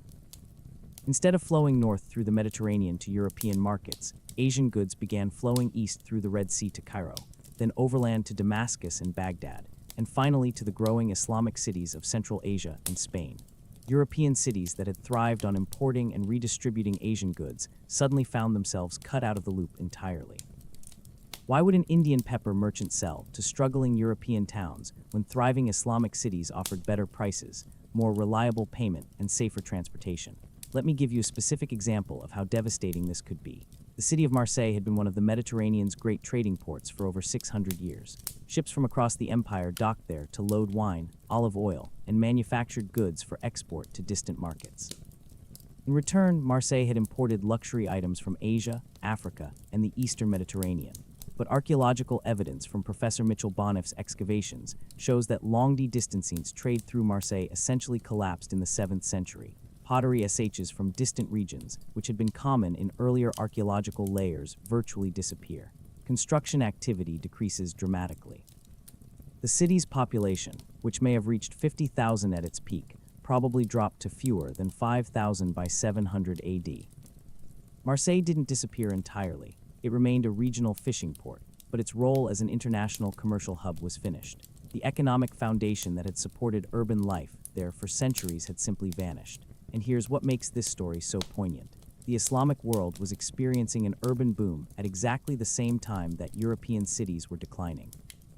Baghdad, founded in 762 AD, grew to over 500,000 people within a century, making it larger than Rome had been at its peak. Cairo, Damascus, Cordoba, and Pomo all flourished as major commercial and intellectual centers. These weren't just big towns. They were sophisticated urban environments with features that European cities wouldn't match for centuries. Baghdad had hospitals with medical schools, libraries containing hundreds of thousands of books, public baths supplied by advanced hydraulic systems, and markets selling goods from China to Spain. Can you imagine the psychological impact on European Christians? For 1,000 years, they had considered themselves the heirs to the world's most advanced civilization.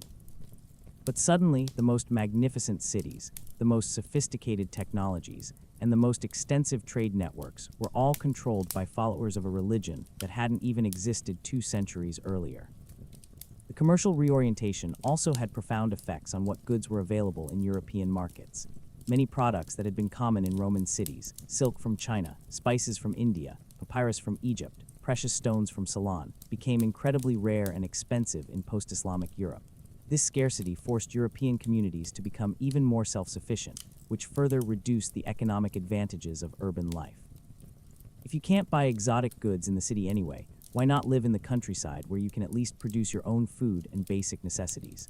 But perhaps most significantly, the Islamic conquest changed the entire scale of commercial operations. Roman trade had been organized around individual merchants or small partnerships conducting business across relatively short distances. But Islamic commerce was organized around vast trading networks spanning continents supported by sophisticated banking systems and backed by unified imperial authority. European merchants simply couldn't compete with this new scale of operation. A European trader might spend months organizing a single shipment of goods to a neighboring region. Meanwhile, Islamic merchants were coordinating trade expeditions that could take years to complete and involve dozens of partners across multiple continents. The technological gap was equally daunting. Islamic navigators had access to new mathematical instruments, advanced map-making techniques, and navigational knowledge inherited from Indian and Chinese sources.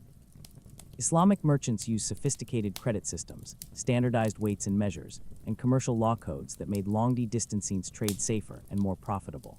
European commercial practices, which had seemed advanced in the 4th century, now looked primitive by comparison. It was like trying to compete with modern multinational corporations using medieval guild structures. This commercial revolution also explains why some European regions declined faster than others. Areas that had depended heavily on Mediterranean trade, like southern Italy, southern France, and eastern Spain, experienced rapid urban decline as their economic foundations disappeared. But regions that had been more focused on local or northern European trade, like northern France, Germany, and Britain, managed to maintain modest urban centers for longer periods. The shift also helps explain why certain types of cities survived better than others. Religious centers like Rome, Canterbury, and Tours maintained their populations because they provided spiritual services that couldn't be imported from Islamic territories. Administrative centers like Paris and London survived because feudal kingdoms still needed governmental functions. Purely commercial cities that had existed primarily to facilitate trade often withered away entirely. By 750 AD, the economic map of Europe had been completely redrawn. The vibrant, interconnected urban network that had characterized the Roman Mediterranean was gone, replaced by isolated regional economies with minimal long-distance connections. Europe hadn't just lost its cities, it had lost its place in the world economy. But even as European urban life seemed to be reaching its absolute lowest point, even as cities across the continent shrank to mere shadows of their former selves, some extraordinary communities were refusing to give up.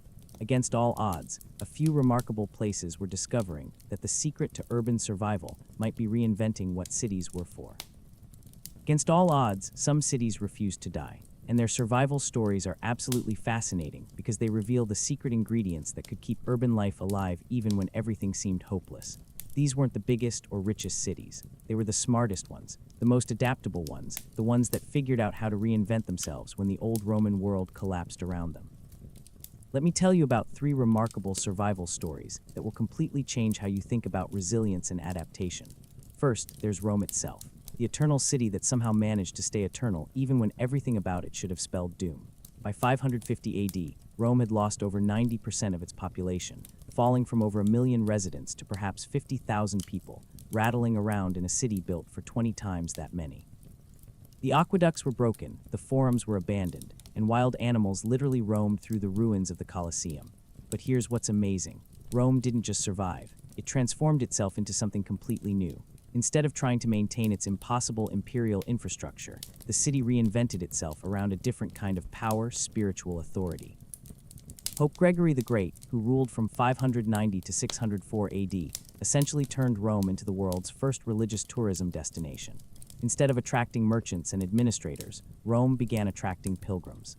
Instead of importing grain from Egypt to feed a massive population, the city developed a sustainable economy based on hosting visitors who came to pray at Christian shrines.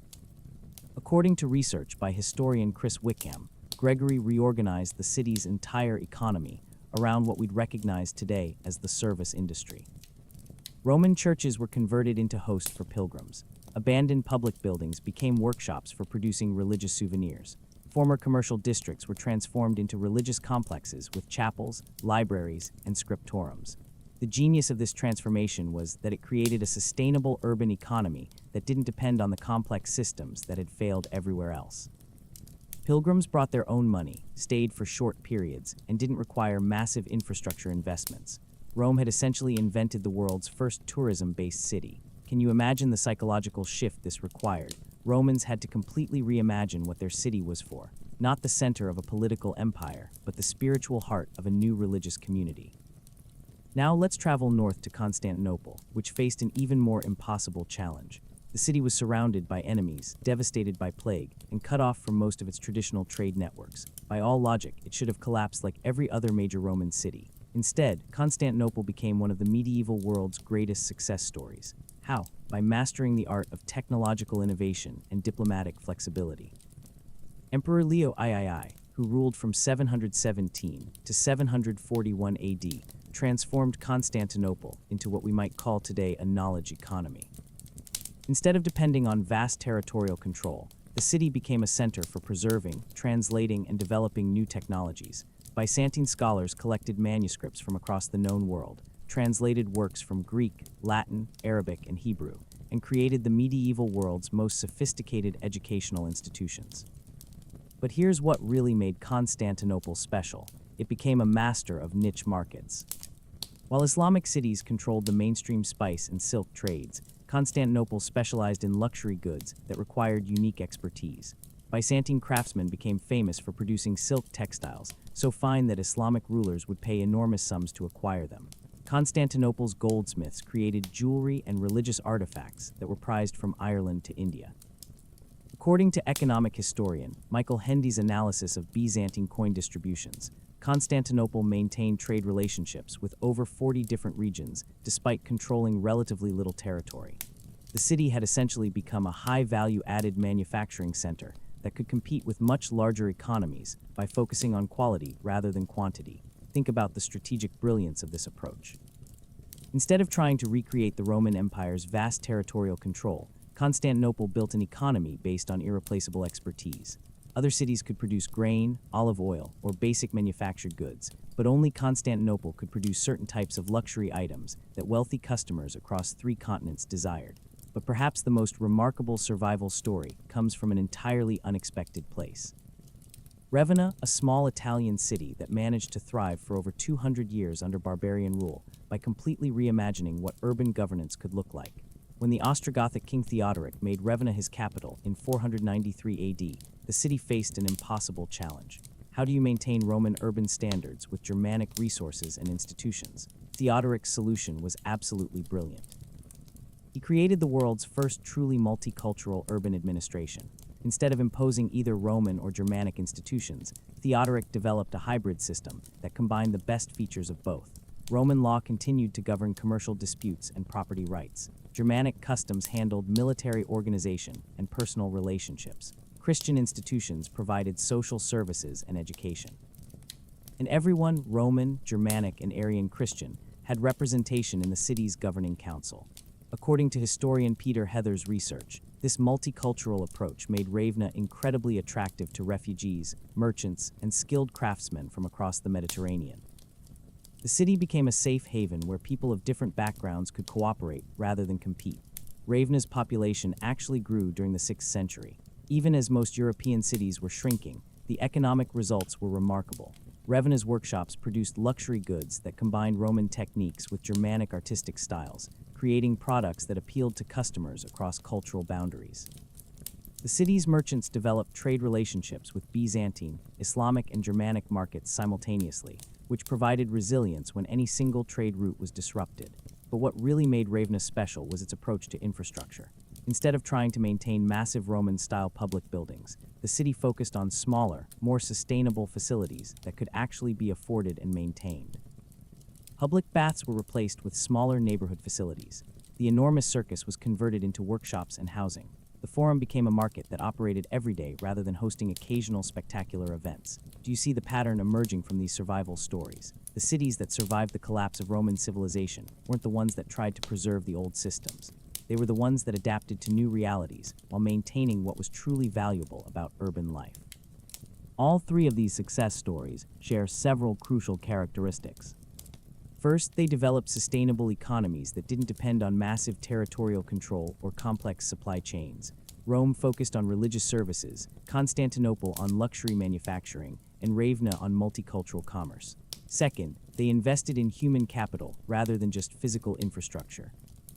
Education, expertise, and cultural diversity became more important than massive public buildings. Third, they remained flexible and adaptive, constantly adjusting their strategies as conditions changed. Perhaps most importantly, these cities proved that urban life could survive and even thrive without the imperial framework that had originally created it. They showed that cities weren't just administrative centers or commercial hubs.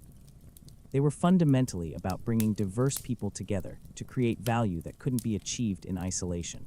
The lessons from these survival stories would eventually spread across Europe and help inspire the urban revival that would begin in the 11th century. But before we get to that remarkable renaissance, we need to understand what archaeologists have discovered about the actual process of urban abandonment and how those discoveries have completely changed our understanding of what really happened when Roman civilization collapsed. Sometimes the most important stories are buried beneath our feet, waiting for someone with a trowel and infinite patience to uncover them. And what archaeologists have discovered about how Roman cities actually died has completely shattered everything historians thought they knew about the collapse of ancient civilization. The real story isn't what you'd expect. It's far stranger, more gradual, and in some ways more heartbreaking than any dramatic tale of sudden destruction. Let me take you on an archaeological journey that will blow your mind. Picture yourself standing in a muddy excavation pit in the heart of what was once Roxa, a major Roman city in western Britain. You're looking at something that seems impossible. Layer after layer of archaeological evidence that tells a story completely different from what the history books say. This isn't the sudden abandonment that everyone expected to find. This is something far more mysterious. Dr. Philip Barker spent over 30 years excavating Roxeter, and what he discovered there revolutionized our understanding of urban collapse. Instead of finding evidence of violent destruction or sudden abandonment, he found something that initially baffled him: careful, deliberate adaptation that stretched over centuries. Here's what the archaeological layers reveal. In the late 4th century, Roxa was still a thriving Roman city with stone buildings, paved streets, and all the amenities of urban life. But by the early 5th century, something fascinating was happening. Instead of maintaining the massive stone basilica in the city center, residents began carefully dismantling it, not destroying it, but systematically removing stones for reuse in new construction projects. But here's the really mind-blowing part. They weren't abandoning the site. They were rebuilding it using completely different architectural principles. Where the stone basilica had stood, archaeologists found evidence of large timber buildings constructed with sophisticated joinery techniques. These weren't primitive huts. They were well-designed wooden structures that could house hundreds of people. Can you imagine the practical intelligence this required? The residents of Roxeter looked at their crumbling Roman infrastructure and made a conscious decision. Instead of trying to maintain buildings that required Roman-level resources, they would create new buildings using locally available materials and techniques. This pattern of adaptive reuse has been found at archaeological sites across the former Roman Empire, and it's completely changing how we understand the transition from Roman to post-Roman society. Instead of sudden collapse, archaeologists are finding evidence of gradual, intelligent adaptation to changing circumstances. Let me show you another example that's even more remarkable. At Silchester, another major Roman city in Britain, archaeologist Professor Michael Fulford made a discovery that initially seemed impossible. In the ruins of what had been a Roman forum, his team found evidence of 6th century metalwork shops, grain storage facilities, and residential areas. But here's what's truly extraordinary. These post-Roman inhabitants weren't squatting in ruins. They were running sophisticated manufacturing operations. Chemical analysis of metal slag from these workshops shows that 6th century craftsmen in Silchester were producing iron tools and weapons that were actually superior in some ways to earlier Roman products. Think about what this means. The people living in abandoned Silchester had maintained enough technical knowledge and social organization to operate complex industrial processes. They weren't primitive survivors eking out a living in ruins. They were skilled craftsmen serving regional markets with high-quality products. Professor Fulford's most recent research, published in 2021, suggests that this pattern was far more common than anyone previously imagined.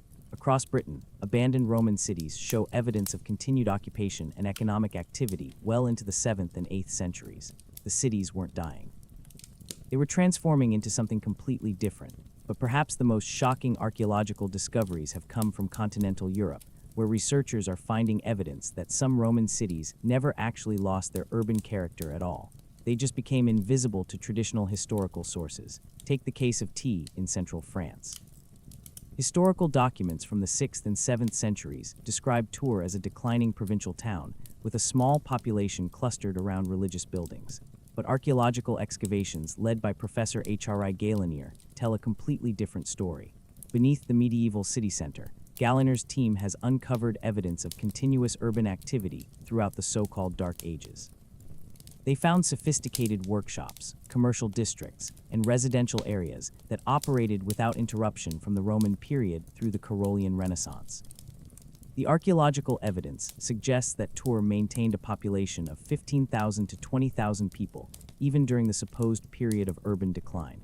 So why did historical sources describe Tours as a declining town?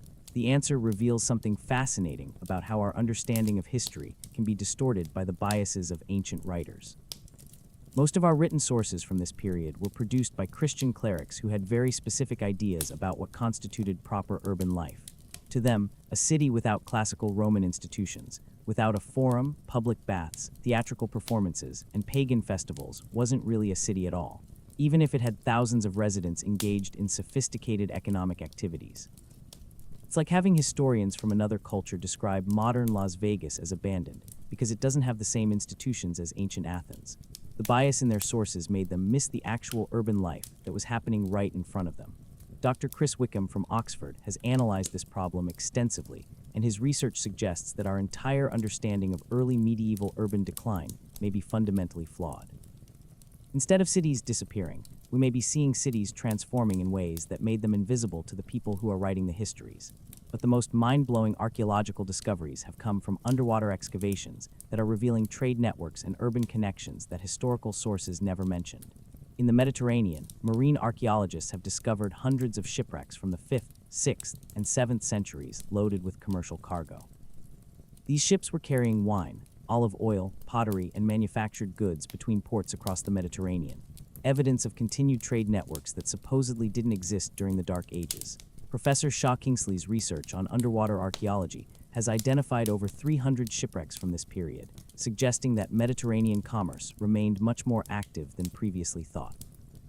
The archaeological evidence indicates that cities like Naples, Como, and Venice maintained substantial trade relationships throughout the supposed period of urban collapse. What's really fascinating is that many of these trade relationships were completely unknown to historians because they weren't recorded in surviving written sources. The ships were carrying goods between smaller ports and regional markets. That didn't leave the kind of official records that larger imperial trade networks had generated. Perhaps most remarkably, recent archaeological work in Eastern Europe has revealed that some regions actually experienced urban growth during the period when Western European cities were supposedly collapsing. Excavations in Poland, Hungary, and the Czech Republic have uncovered evidence of new town foundations, expanding craft production, and increased long-distance trade during the 6th and 7th centuries. These regions were developing urban networks just as Western Europe was supposedly losing them. Professor Florin Curta from the University of Florida has argued that what we call the fall of Roman civilization might be better understood as a geographical shift in urban development. Instead of cities disappearing, urban life was moving to new regions and taking new forms that traditional historical sources didn't recognize or record. But here's what I find most fascinating about all these archaeological discoveries. They're showing us that human societies are far more resilient and adaptable than we usually give them credit for. Even when massive institutional systems collapse, people find ways to maintain the essential functions of urban life: production, trade, social cooperation, and cultural development. The residents of post-Roman cities weren't passive victims of historical forces beyond their control. They were active agents who made intelligent decisions about how to adapt their communities to changing circumstances. They preserved what was valuable about urban life while discarding what had become unsustainable. And this archaeological evidence is forcing us to reconsider some fundamental assumptions about how civilizations rise and fall. Maybe the story isn't about the triumph of barbarism over civilization or the victory of rural simplicity over urban complexity. Maybe it's about human communities learning to reorganize themselves when the old systems no longer work. These discoveries are also teaching us something crucial about resilience and adaptation that has profound implications for our own time. Because while archaeologists were uncovering the truth about how Roman cities really died, another group of scholars was making equally remarkable discoveries about how European cities eventually came back to life. Then came the miracle that nobody saw coming. Around the year 1 AD, after 5 centuries of supposed urban decline, something extraordinary began happening across Europe. Cities weren't just surviving anymore. They were exploding back to life with an energy and innovation that would make even the Romans jealous. But here's the twist. These weren't the old Roman cities reborn. They were something completely new, built on principles that the ancient world had never imagined. Welcome to the story of history's greatest urban comeback. And it all started in the most unlikely place, a muddy lagoon where desperate refugees were about to invent the future. Picture yourself standing on a small island in the Venetian lagoon around 1050 AD. There's no grand architecture here, no marble palaces, no aqueducts bringing fresh water from distant mountains. What you see instead are wooden houses built on stilts connected by rickety bridges surrounded by salt marshes that smell distinctly fishy. If someone told you this swampy refugee camp would become one of history's greatest cities, you'd probably laugh. but you'd be witnessing the birth of something revolutionary, the world's first truly capitalist city. Venice wasn't trying to recreate Roman urban life. It was inventing something completely different. Instead of depending on territorial control, agricultural surpluses, or imperial administration, Venice built its entire economy around a radical new idea that private merchants working together through voluntary associations could create wealth and power that exceeded anything achieved by traditional empires. Let me show you exactly how this worked. Because Venice's success story reveals the secret formula that would transform European urban life forever. The key was something that the Roman world had never fully developed: sophisticated commercial partnerships that could pool resources, share risks, and coordinate complex business ventures across vast distances. Venetian merchants didn't just trade goods. They created what we'd recognize today as investment firms, insurance companies, and multinational corporations. According to economic historian Frederick Lane's groundbreaking research, a typical Venetian trading venture in the 12th century might involve dozens of investors, multiple ships, and commercial operations spanning from London to Constantinople. But here's what made it revolutionary. These partnerships were based on written contracts, standardized accounting practices, and legal frameworks that protected private property and enforced commercial agreements. The numbers are absolutely staggering. By 1200 AD, Venice's annual trade volume exceeded 10 million Byzantine gold pieces, roughly equivalent to the GDP of entire kingdoms. But here's what's really mind-blowing. This wealth was created by a city with fewer than 100,000 residents, operating from a collection of muddy islands with no natural resources whatsoever. How was this possible? Venice had discovered something that would revolutionize urban civilization: the power of specialized knowledge and flexible institutions. Instead of trying to produce everything they needed locally, Venetians became masters of what we'd call today value-added services. They didn't grow grain. They financed grain purchases and transported grain between regions where it was needed. They didn't manufacture silk. They imported raw silk from Constantinople and finished silk products from China, then matched buyers and sellers across Europe. But perhaps most importantly, Venice developed institutional innovations that made complex commercial operations both possible and profitable. They created standardized weights, measures, and currency systems that were accepted across the Mediterranean. They established commercial courts that could resolve disputes quickly and fairly. They invented forms of commercial insurance that protected merchants against the risks of long-distance trade. Can you see how different this was from the Roman approach? Roman cities had been administrative centers that extracted wealth from surrounding territories. But Venice was a wealth creation center that generated prosperity through innovation and voluntary exchange. And Venice wasn't alone. Across northern Italy, similar commercial republics were emerging with equally remarkable success stories. Take Genoa, which by 1150 AD had become the Mediterranean's greatest naval power, despite controlling almost no territory beyond its immediate harbor. Genoa's merchants financed the Crusades, established trading colonies from Spain to the Black Sea, and developed banking techniques that would later be adopted across Europe. Or consider Pisa, which built its prosperity on maritime commerce and technological innovation. Pisan merchants developed new forms of navigation, shipbuilding, and commercial organization that made long-distance trade safer and more profitable than ever before. But the most remarkable success story came from an even more unlikely place. Florence, a landlocked city in central Italy that became medieval Europe's financial capital despite having no obvious economic advantages. Florence's story is absolutely fascinating because it shows how medieval cities could create prosperity through pure intellectual innovation.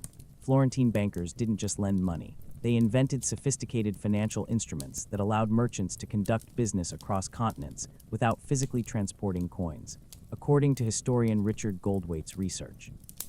Florentine banking houses like the Medici developed credit systems so advanced that a merchant in London could write a letter of credit that would be honored by banks in Cairo, Constantinople, or Seville. They created what was essentially the medieval equivalent of international wire transfers. But here's what really made Florence special. It became a center for what we'd recognize today as financial services.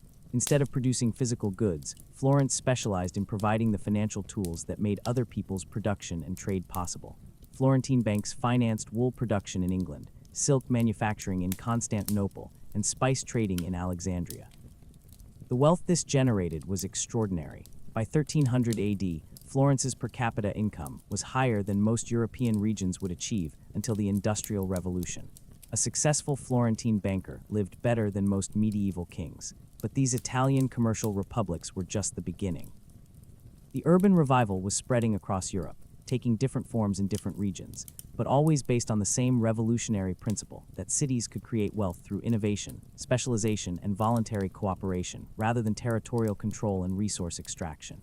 In Northern Europe, cities like Bruges, Ghent, and Antwerp became manufacturing centers that produced high-quality textiles using new production techniques and organizational methods.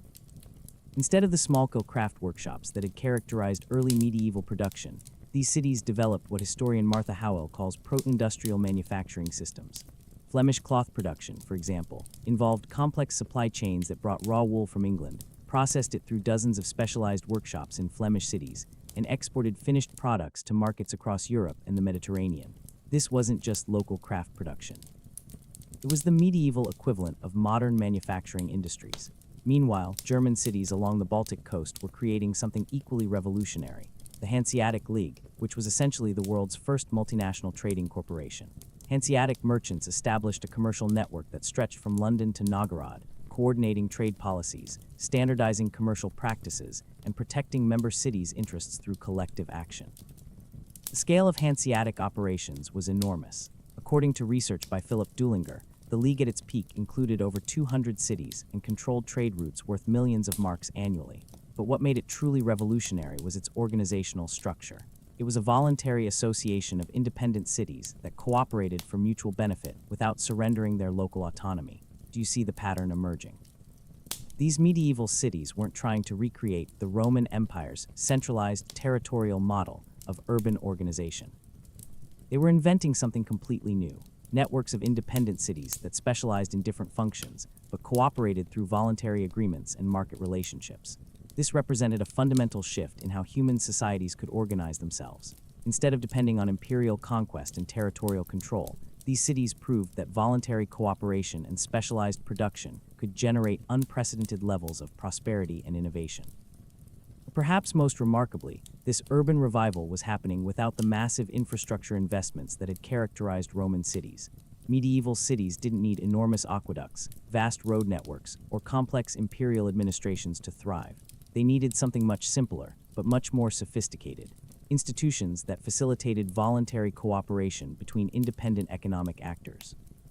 The lessons these medieval cities learned about urban organization, commercial innovation, and institutional development would eventually spread across the globe and become the foundation for modern urban civilization. But before we explore those connections, we need to understand what all of this teaches us about the eternal challenges facing urban communities. The story we've just told isn't ancient history. It's a blueprint for understanding the challenges facing every modern city today. Because as I've been researching this incredible journey through Roman urban collapse and medieval revival, I've been struck by how many of the same patterns, the same vulnerabilities, and the same solutions keep appearing throughout history. And some of the parallels to our contemporary world are frankly terrifying. Let me show you what I mean by taking you on a quick tour through some modern cities that are facing remarkably similar challenges to what Roman cities experienced 1,500 years ago. Start with Detroit.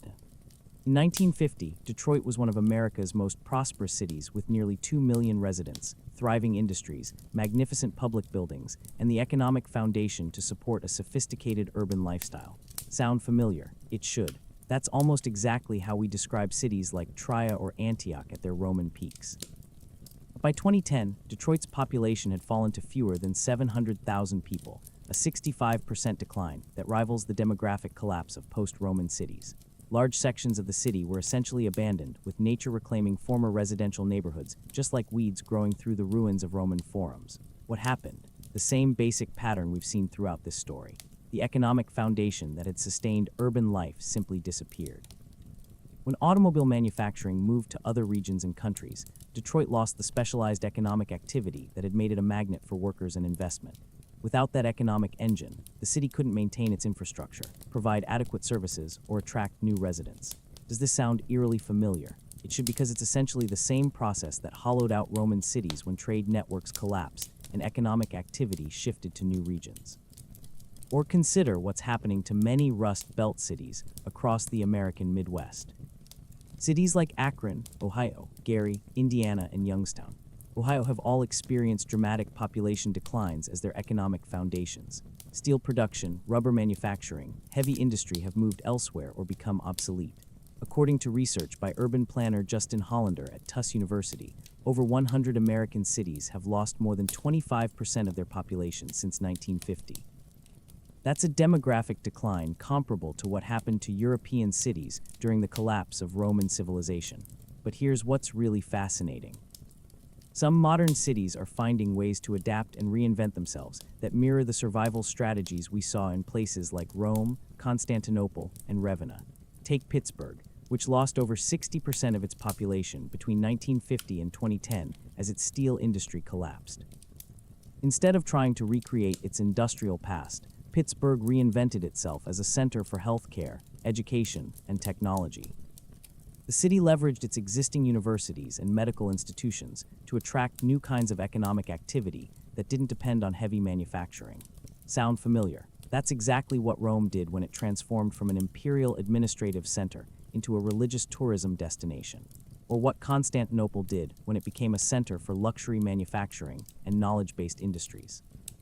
Or look at what's happening in Barcelona, which has become one of Europe's most successful cities by specializing in what economists call the creative economy: design, architecture, technology, and cultural production.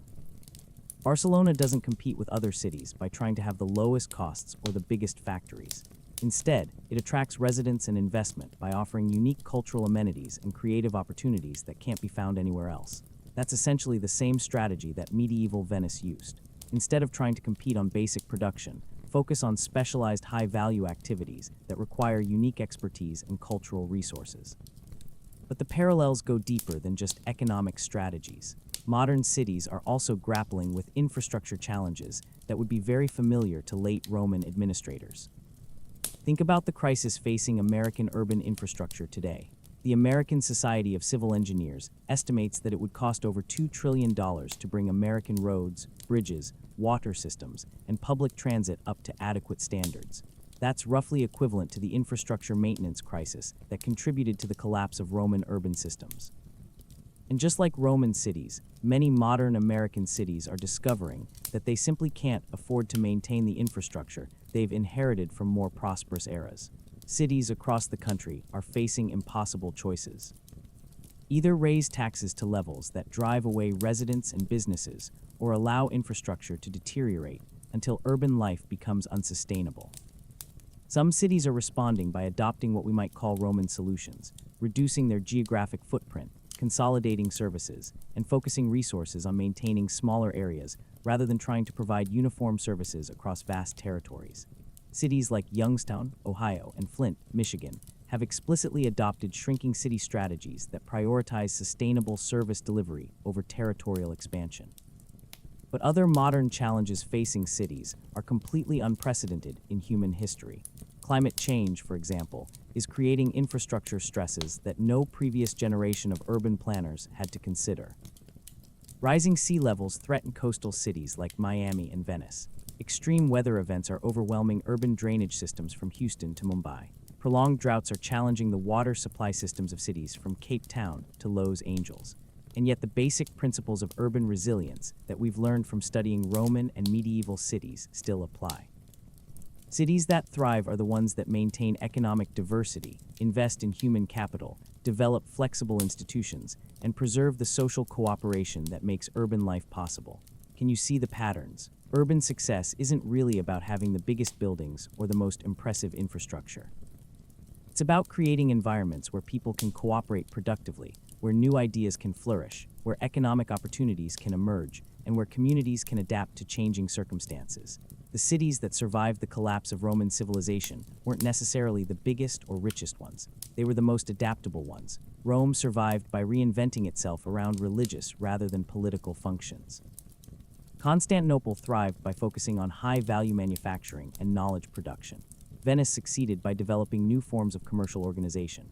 Modern cities facing similar challenges can learn from these historical examples. Instead of trying to preserve obsolete economic structures, they can focus on developing new sources of competitive advantage. Instead of depending on single industries or single revenue sources, they can diversify their economic base. Instead of trying to maintain infrastructure designed for different demographic and economic conditions, They can right-size their physical footprint to match their current resources and needs. But perhaps most importantly, the story of Roman and medieval cities teaches us that urban civilization is both more fragile and more resilient than we usually imagine. Urban life depends on complex systems that can be disrupted by forces beyond any single city's control. Climate change, economic shifts, technological disruption, political instability, or demographic transitions. But urban communities also have remarkable capacities for adaptation, innovation, and reinvention. When old systems stop working, urban residents can create new institutions, develop new economic strategies, and find new ways to organize their communities. The key is maintaining what urban theorist Jane Jacobs called the underlying conditions of diversity. The social networks, cultural institutions, and economic relationships that make urban innovation possible. Cities that preserve these underlying conditions can survive almost any external shock. Cities that lose them may struggle even in favorable circumstances. And that brings us to the most important lesson of all from this incredible journey through urban rise, fall, and renewal. Because understanding how cities have adapted to existential challenges in the past isn't just about appreciating history. It's about preparing for the future. So here we are at the end of our incredible journey through time. And I want to leave you with something that might just change how you see the world around you. Because the story of Roman cities isn't really about the past. It's about the eternal human challenge of building communities that can thrive, adapt, and endure in an unpredictable world. Think about what we've discovered together tonight. We've seen how the greatest urban civilization in ancient history was brought down not by a single catastrophic event, but by the gradual breakdown of interconnected systems, economic networks, political institutions, infrastructure maintenance, social cooperation, and cultural confidence. It's a reminder that civilization isn't a fixed achievement. It's an ongoing project that requires constant attention, adaptation, and renewal. But we've also seen something profoundly hopeful. Human communities have an almost miraculous capacity for reinvention. When the Roman world collapsed, people didn't just give up and retreat to caves. They created new forms of social organization, developed new economic strategies, built new institutions, and eventually created urban civilizations that surpassed their Roman predecessors in many ways. The medieval cities that emerged from the ruins of the Roman world, Venice with its revolutionary commercial innovations, Florence with its financial genius, the Hanseatic League with its cooperative networks. These weren't just pale imitations of Roman greatness. They were genuinely new forms of human organization that solved problems the Romans had never figured out. And that gives me enormous hope for our own time because the challenges facing modern cities, climate change, technological disruption, economic inequality, infrastructure decay, political polarization are in many ways just new versions of ancient problems. The specific details are different, but the underlying dynamics are remarkably similar. Let me share with you the 3 most important lessons I've learned from studying urban resilience across 15 centuries of history, because I think they might help you understand not just your own city, but your own community, and even your own life. First, diversity is strength, but it requires active cultivation. The cities that survived and thrived, whether we're talking about Constantinople in the 6th century or San Francisco today, were the ones that maintained economic diversity, cultural diversity, and institutional diversity. They didn't put all their eggs in one basket. They created multiple pathways to prosperity, multiple sources of identity, and multiple ways of solving problems. But diversity doesn't happen automatically. It requires deliberate choices, choosing to welcome newcomers rather than exclude them, choosing to support multiple industries rather than depending on just one, choosing to preserve different neighborhoods and communities rather than forcing everything into a single mold. Second, infrastructure is important, but institutions are everything. Roman cities had the most impressive infrastructure in the ancient world, but when their institutions collapsed, their systems of governance, law, trade, and social cooperation, even the most magnificent aqueducts and roads, became useless. Modern cities spend billions on physical infrastructure, and that's important, but the most successful cities also invest in what we might call social infrastructure. The schools, libraries, community centers, and civic organizations that help people work together effectively. They create institutions that can adapt to new challenges rather than just maintain old systems. Third, the secret to urban success isn't avoiding change. It's managing change intelligently. The cities that failed during the collapse of Roman civilization were often the ones that tried hardest to preserve the old ways of doing things. The cities that succeeded were the ones that remained flexible, experimental, and open to new possibilities. That doesn't mean abandoning everything that worked in the past. Rome survived by preserving what was valuable about Roman culture while adapting to new circumstances. Venice succeeded by combining traditional Mediterranean trading practices with innovative financial techniques. The most resilient cities learn how to be both conservative and revolutionary at the same time. Now, I want you to think about your own community. Whether it's a big city, a small town, or just your neighborhood, what would it look like to apply these lessons? How could you help build more diversity, stronger institutions, and better adaptation in the place where you live? Maybe it's as simple as supporting local businesses that aren't part of national chains, creating economic diversity in your community. Maybe it's volunteering for organizations that bring different groups together, building social infrastructure. Maybe it's staying informed about local issues and participating in community decisions, helping your area adapt to new challenges. Because here's what I've realized after spending years studying urban history. Cities aren't just places we live in. They're collective projects we're all constantly creating together. Every choice we make about where to live, where to work, where to shop, how to treat our neighbors, how to participate in community life. All of these individual decisions add up to shape the character and future of our urban communities. The Romans who built Trier and Antioch and Alexandria thought they were building for eternity, and in a way they were right. Their innovations in law, engineering, architecture, and urban planning became the foundation for everything that came after. But they were also wrong because they thought permanence meant never changing. The real lesson of urban history is that permanence comes through adaptation. The cities that last aren't the ones that never change. They're the ones that keep changing in response to new challenges while preserving what's most valuable about urban life. The opportunity for diverse people to come together, create value, build culture, and solve problems that none of them could handle alone. And that's exactly what's happening right now in cities around the world as people work together to address climate change, technological disruption, economic inequality, and all the other challenges of our time. The story isn't over. It's still being written, and you're part of writing it. The next time you walk through your city, I want you to remember the incredible journey we've taken together tonight. Remember that the streets you're walking have witnessed countless stories of human ingenuity, cooperation, and resilience. Remember that the communities you're part of are continuing traditions of urban innovation that stretch back thousands of years. And remember that the choices you make about how to live, work, and participate in your community are helping to shape the next chapter of urban history. Thank you so much for joining me on this incredible journey through time. Thank you for your curiosity, your patience, and your willingness to think deeply about how human communities work and why they matter. And thank you for being part of the ongoing story of urban civilization, because that's exactly what you are. The story of how we build thriving, resilient, adaptive communities isn't just history. It's the future we're creating together, one choice at a time. And I can't wait to explore more of these incredible human stories with you soon. Until next time, sleep well, dream of the possibilities ahead, and remember the greatest cities in history weren't built by kings or emperors. They were built by ordinary people working together to create something extraordinary just like